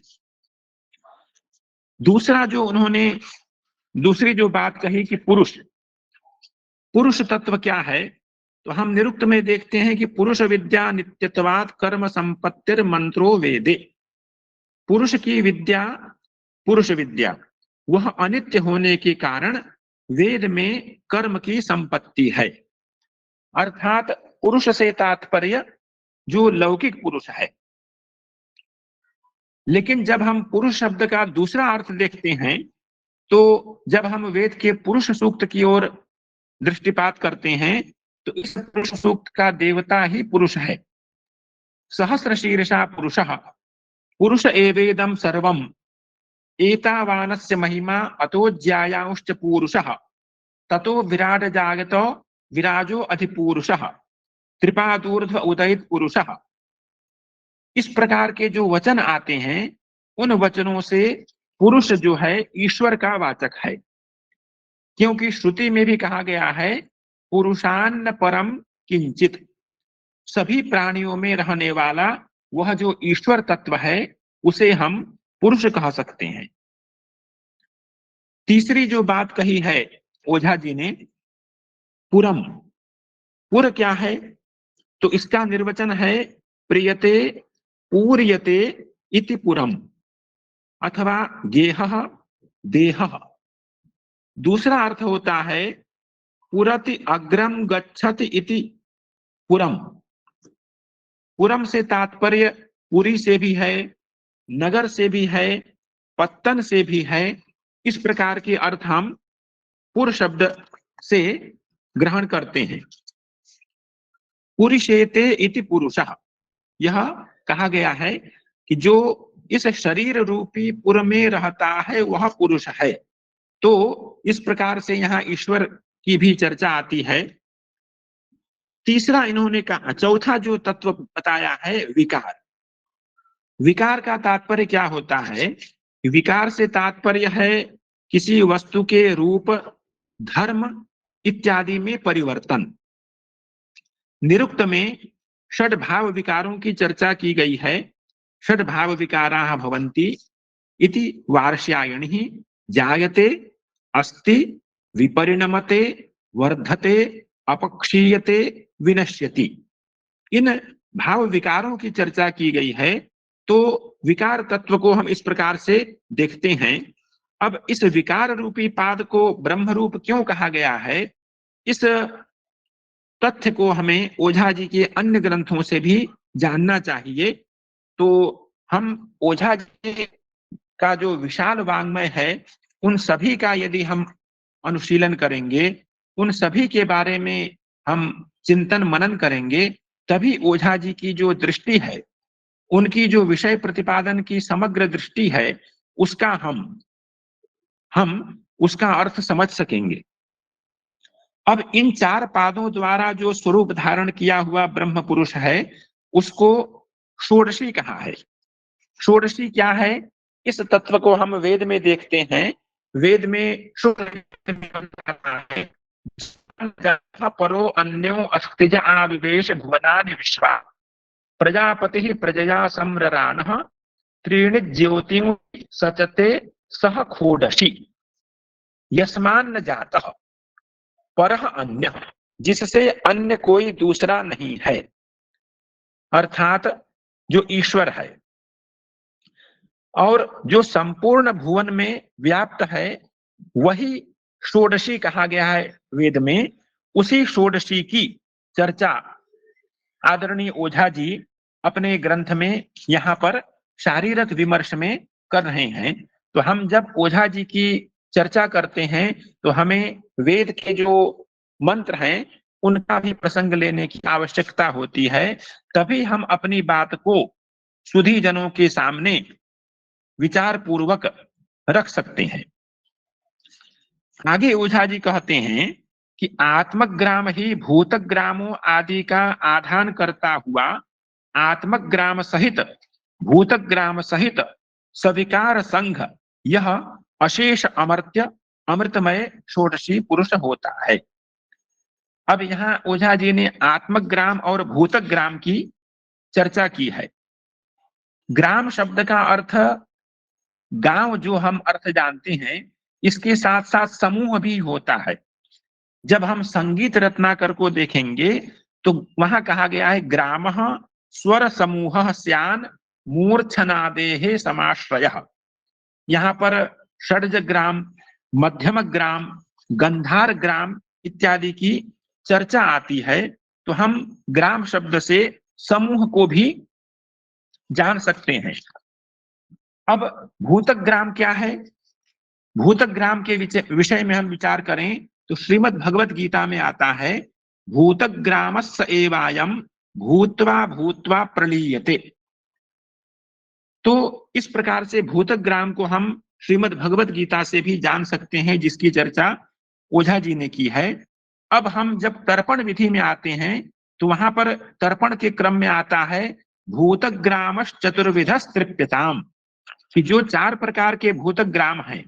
चार प्रकार के भूतग्राम क्या हैं? स्वेदज, अंडज, उद्भिज तथा जरायुज। तो ये जो 4 प्रकार के भूतग्राम हैं जिनकी चर्चा तर्पण विधि में भी आती है, तो वहां से हमको भूतग्राम को जानना चाहिए, क्योंकि जब हम बहुश्रुत होंगे तभी हम ओझा जी के वक्तव्य का आशय निकाल पाएंगे।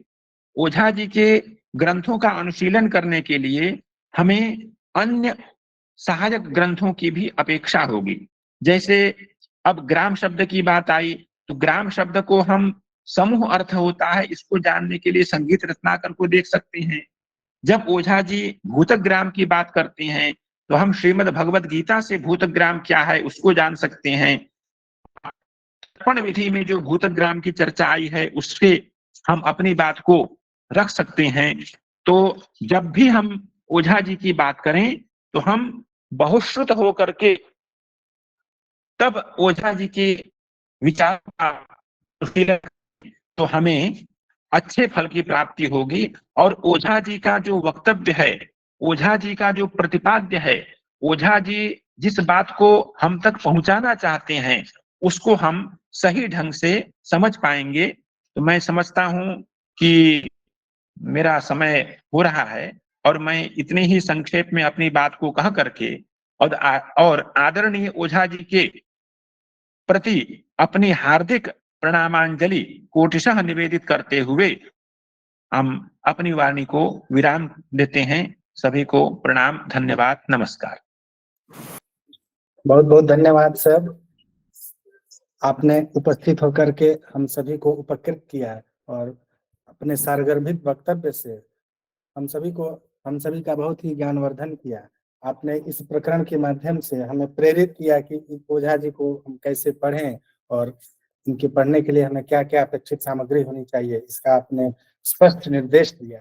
हम इसका पालन करेंगे और आपसे आशा करेंगे कि आगे भी आप हमें ऐसे ही निर्देशन देते रहें और आपकी कृपा दृष्टि हमारे संस्थान पर, हम सब पर बनी रहे। आपका बहुत बहुत आभार। आज किसी कारणवश आदरणीय पंकज व्यास सर हमारे बीच उपस्थित नहीं हो सके। हम कोशिश करेंगे कि अगले महीने का जो हमारा व्याख्यान होगा उसमें हम सर को सुनेंगे। तो आज हमारा ये जो वक्तव्य है आदरणीय वक्तृगणों का यही संपन्न होता है। अब समय है अध्यक्षीय उद्बोधन का। तो श्री शंकर शिक्षायतन के समन्वयक एवं संस्कृत एवं प्राच्य विद्या अध्ययन संस्थान जवाहरलाल नेहरू विश्वविद्यालय के आचार्य परमादरणीय गुरुवर प्रोफेसर संतोष कुमार शुक्ल सर से मैं निवेदन करूंगा कि आप अध्यक्षीय उद्बोधन से इस कार्यक्रम को संपन्न करें। आदरणीय प्रोफेसर संतोष कुमार शुक्ल सर।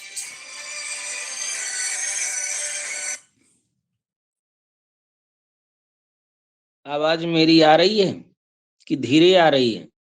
जी सर, आ रही है, आ रही है। ठीक है। जी जी। बीच में फोन आ जाने से आवाज कम हो जाती है।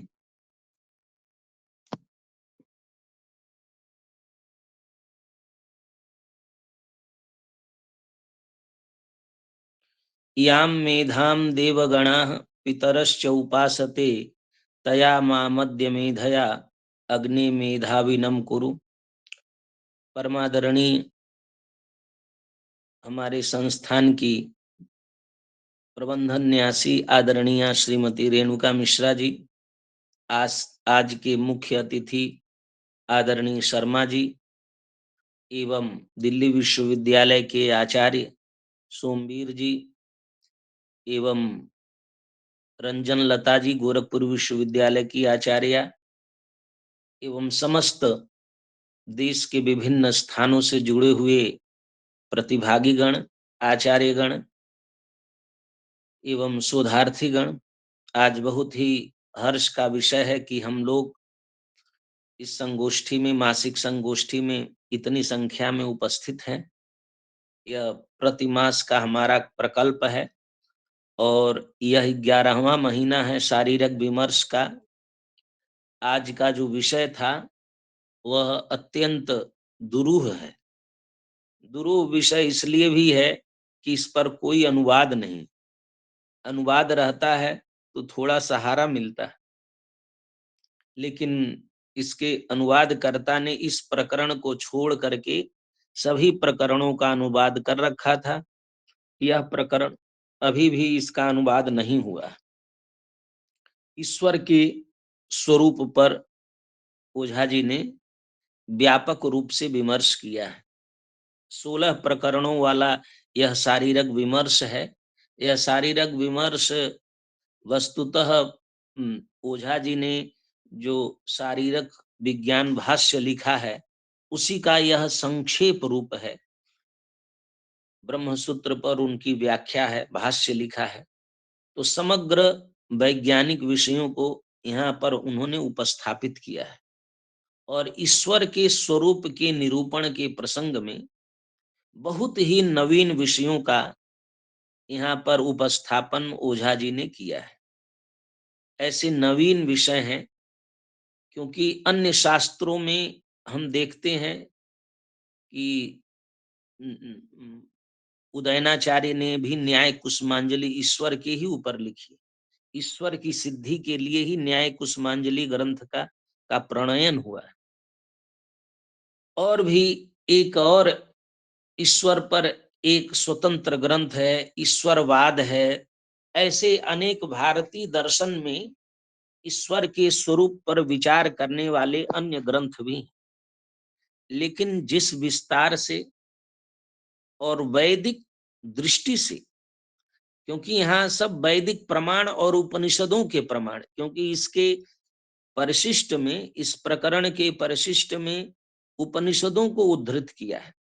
मूल उपनिषदों को ओझा जी ने उन जो मंत्र आवश्यक हैं उन मंत्रों को यहाँ पर उपस्थापित किया है। इसीलिए इतना संग्रह ईश्वर के स्वरूप पर और कहीं हमको दिखता नहीं। भारतीय दर्शन के किसी भी ग्रंथ में जितना संग्रह यहाँ पर किया गया है और प्रकारांतर से बहुत सारे इसके साथ विषय जुड़े हैं, जिसके कारण यह और दुरूह हो गया है। क्योंकि जब तक उन सभी वैदिक तत्वों को हम जानेंगे नहीं तब तक उसका विवेचन करना बड़ा कठिन हो जाता है। उन्होंने ईश्वर को किस रूप में यहाँ पर विभाजित किया, पहले ब्रह्म का स्वरूप बताया, ब्रह्म का रूप क्या है उसी को उन्होंने षोडशी भी कहा है। और परात्पर, पुरुष, पुर और विकार, स एव षोडशी, और उसके दो भेद बताए, ईश्वर और जीव। और त्रिपुरुष जो षोडशी है, अक्षर, अव्यय अक्षर और क्षर रूप। तो इस संपूर्ण ईश्वर के स्वरूप का निरूपण वहां से शुरू किया कि ईश्वर जो है ब्रह्म से षोडशी पुरुष जो ईश्वर है, पुरुष है, उससे ईश्वर और जीव। अब ईश्वर का निरूपण जब उन्होंने शुरू किया तो ईश्वर के निरूपण में उन्होंने बताया कि हमें ईश्वर के स्वरूप को बताना है। और परमेश्वर, ईश्वर और जीव, तीन रूपों को उन्होंने वहां पर दिखाया और कहा कि जीव क्या है। तो कहा जीव जो है अथेश्वरो दर्शितव्यो यतो जीवा भवन्त्यमि, जिससे जीव होते हैं उसको ईश्वर कहते हैं।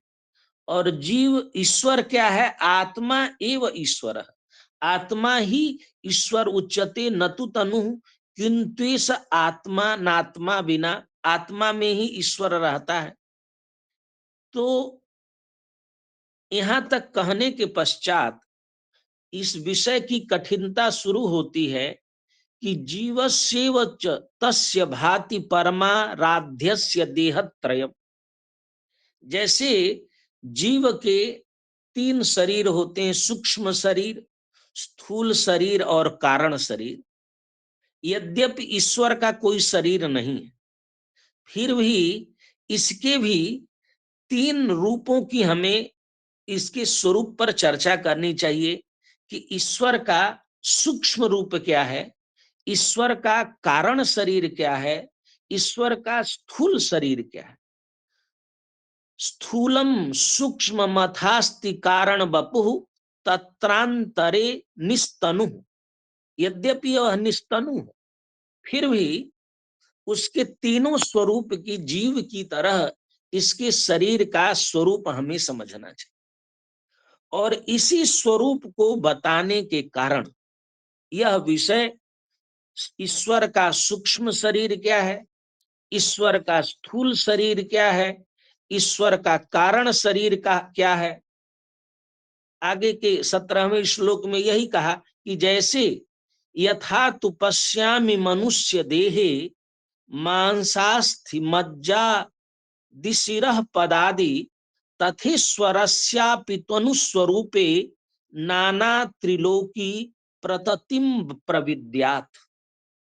तो ईश्वर के शरीर, सूक्ष्म शरीर, स्थूल शरीर और कारण शरीर के स्वरूप को जब उन्होंने विस्तार से बताना शुरू किया तो कहा कि ये जो 7 लोक और त्रिलोकी है यही ईश्वर का शरीर है।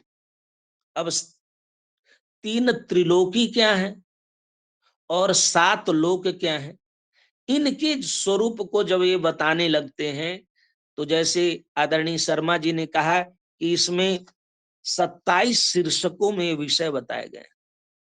तो पूरे ब्रह्मांड का स्वरूप उन्होंने बताया कि परमेश्वर और ईश्वर और जीव में अंतर क्या है। तो कहा परमेश्वर सीमा रहित और ईश्वर जो है एक ब्रह्मांड का अधिपति है। यहाँ पर उसी स्वरूप पूरे ब्रह्मांड का स्वरूप का विवेचन हो रहा है। इसी में त्रिलोकी, 3 त्रिलोकी और 7 लोक ब्रह्मांड का स्वरूप। अब इसके कारण यह विषय इतना गंभीर बन जाता है कि जब तक नाना शास्त्रों का अध्ययन न हो तब तक हम इस विषय को पढ़ना हमारे लिए बड़ा मुश्किल है। तो तीनों त्रिलोकियों का, 7 लोकों का स्वरूप बताया। फिर इसकी अनुकृति पर चर्चा की कि ईश्वर की अनुकृति कैसी है। अश्वत्थानुकृति सत्येन भगवान न स्वस्थ इत्युच्यते। भगवान को अश्वत्थ कहा जाता है। तो अश्वत्थानुकृति ऊर्ध्वमूल ममुष्य संति परितः शाखा प्रशाखाश्चिता। तो ये अश्वत्थ स्वरूप है, जैसे त्रिपाद ऊर्ध्वम उदयित पुरुष। तो ये जो स्वरूप बताया गया इसी स्वरूप का यहाँ संकेत उन्होंने उस ईश्वर के स्वरूप में व्याख्यायित किया है। और ईश्वर के विग्रह का स्वरूप क्या है, तो उन्होंने कहा वेदे तो विग्रहो, वेद में जो ईश्वर का विग्रह है वह प्रजापति का विग्रह है। अब प्रजापति क्या है इसका भी निरूपण इसमें हुआ। तो इसके कारण यह विषय अत्यंत कठिन होता गया। इसी में फिर उन्होंने इसी सप्तलोक और के चर्चा के प्रसंग में वेद का स्वरूप बताए। वेद और स्तोम का भेद क्या है इसका स्वरूप बताया। अग्नि, सोम, भृगु, अंगिरा क्या है। ईश्वर के शरीर के पंचकोश कौन है, क्योंकि अब ये सारी चर्चा पंचकोशों की भी चर्चा इसमें हुई। ईश्वर के शरीर, जैसे मनुष्य का पंचकोश है जीव पूरे सृष्टि का, उसी प्रकार से ईश्वर के, यद्यपि उसका शरीर नहीं, फिर भी वेद क्या है, ऋक क्या है, यजु क्या है, साम क्या है, अथर्व क्या है, ये सब विषय इस ग्रंथ में व्याख्यायित है। लिखा ईश्वर देहे त्वमस्मिन् भूपिंडेन सता न वेत्ति स्थिति गतिर वृत्ति नाम अखिलाः स्वांग वदेश्वरः पूर्णः। तो ईश्वर के स्वरूप पर चर्चा किया। दृष्टा दृष्टा सर्वास्तारा संति संतीश्वरस्य चैकस्य। तो ईश्वर क्या स्वरूप विग्रह क्या हो सकता है। पिंडानाम चतुर्विध जातित्व कथनम। पिंडों का, तो ये पूरी सृष्टि प्रक्रिया इसके अंदर उपस्थापित हो जाती है, जिसके कारण, क्योंकि एक शास्त्र पढ़ करके इन विषयों का प्रतिपादन करना कठिन है।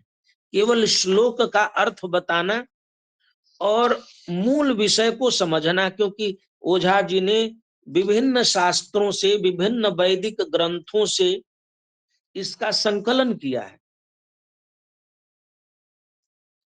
और वैज्ञानिक इसकी व्याख्या की, जिसके कारण यह कठिन विषय बन गया है हम सभी के लिए। फिर भी आज के विद्वान वक्ताओं ने, आदरणीय सोमवीर और रंजन लता जी ने और आदरणीय शर्मा जी ने इस विषय को इतने सरलता से उपस्थापित किया है।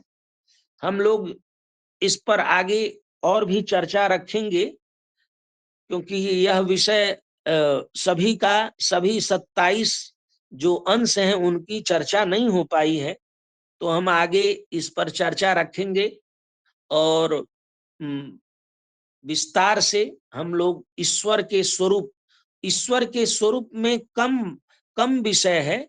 ईश्वर का जो शरीर है, ईश्वर का जो पंचकोश है, ईश्वर का जो वेद के साथ उसका संबंध है, उन विषयों को विस्तार से ओझा जी ने बताया है। इसके कारण इनको फिर से समझना जरूरी है। मैं और अधिक न बोलते हुए इन्हीं शब्दों के साथ अपनी वाणी को विराम देता हूं। बहुत बहुत धन्यवाद, नमस्कार। और आज के वक्ताओं के प्रति हम शंकर शिक्षा एकतन के तरफ से अत्यंत आदर पूर्वक कृतज्ञता ज्ञापित करते हैं।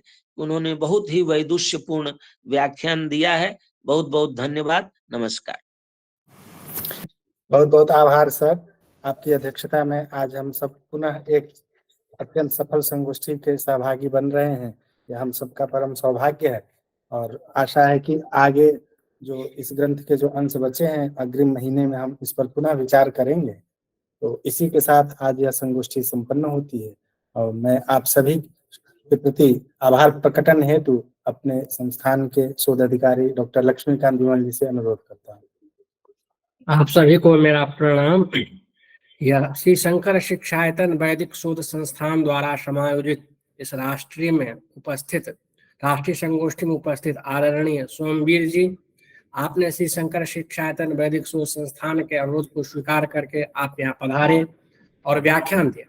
और आपकी जो लगन है वह यह है कि आपने ग्रंथ को खरीद लिया और पढ़ने का प्रयास किया और अत्यंत ही सरलता पूर्वक विषय को उद्घाटित किया। विषय सभी विद्वान कह रहे हैं कि कठिन है। ओझा जी की दृष्टि अनेक है और अनेक दृष्टि का यहाँ उपस्थापन हुआ है। जैसे स्तोम शब्द है, स्तोम का अर्थ यद्यपि स्तुति से है, कहीं ढेर से है, परंतु इनकी एक गणना है कि 9 जो है त्रिवित है, 15 संख्या जो है वो पंचदश त्रिवित कहलाएगा, 21 संख्या जो है 21 कहलाएगा। तब स्तोम जब होगा उसी से बखटकार मंडल बनेगा, 6 स्तोम हो जाएंगे 33 तक। तो अनेक, जैसे शर्मा सर ने कहा कि अनेक विषयों का अध्ययन आवश्यक है। आपका व्याख्यान अत्यंत उपादेय रहा, मैं आपके प्रति आभार प्रकट करता। आज के द्वितीय वक्ता के रूप में रंजन लता जी हैं। आपने समग्र विषयों को पकड़ने का प्रयास किया और उद्घाटित करने का अत्यंत स्तुत्य प्रयास रहा, मैं आपके प्रति भी आभार प्रकट करता। आज के आदरणीय शर्मा जी, श्री शंकर शिक्षायतन के जब भी मैं अनुरोध करता हूँ, जब भी मैं आपके पास जाता हूँ, कभी आप मना नहीं करते और व्याख्यान के लिए तत्पर रहते हैं, सहयोग प्रदान करते हैं। आपके साथ आत्मीय संबंध है। मैं आपके श्री चरणों में प्रणाम अर्पित करते हुए आभार प्रकट करता हूँ। आज के कार्यक्रम के अध्यक्ष आदरणीय गुरुजी शुक्ला सर हैं। आपके निर्देशन में यह कार्य चलता रहा है। आपके निर्देश में ही यह कार्य और शारीरिक विज्ञान का जो विषय है अग्रे जा रहा है। मैं आपके प्रति प्रणाम पूर्वक आभार प्रकट करता हूँ। इस कार्यक्रम को सफल बनाने में इस पटल पर उपस्थित सभी विद्वज्जन को मैं आभार प्रकट करता हूँ। और प्रणाम भी करता हूं, क्योंकि बिना विद्वान यदि उपस्थित न हो, अभी भी हमारी संख्या 60 है और इस ऑनलाइन माध्यम से प्रतिमाह कार्यक्रम होता है। प्रायः विषय दुरूह रहता है, यही शायरक विमर्श का विषय रहता है। अग्रिम माह भी यही विषय रहेगा और इसी ग्रंथ पर फिर हम लोग मिलेंगे। इन्हीं शब्दों के साथ मैं अपनी वाणी को विराम देता हूं। आपका भी बहुत बहुत धन्यवाद सर। अब शांति पाठ के साथ यह कार्यक्रम संपन्न।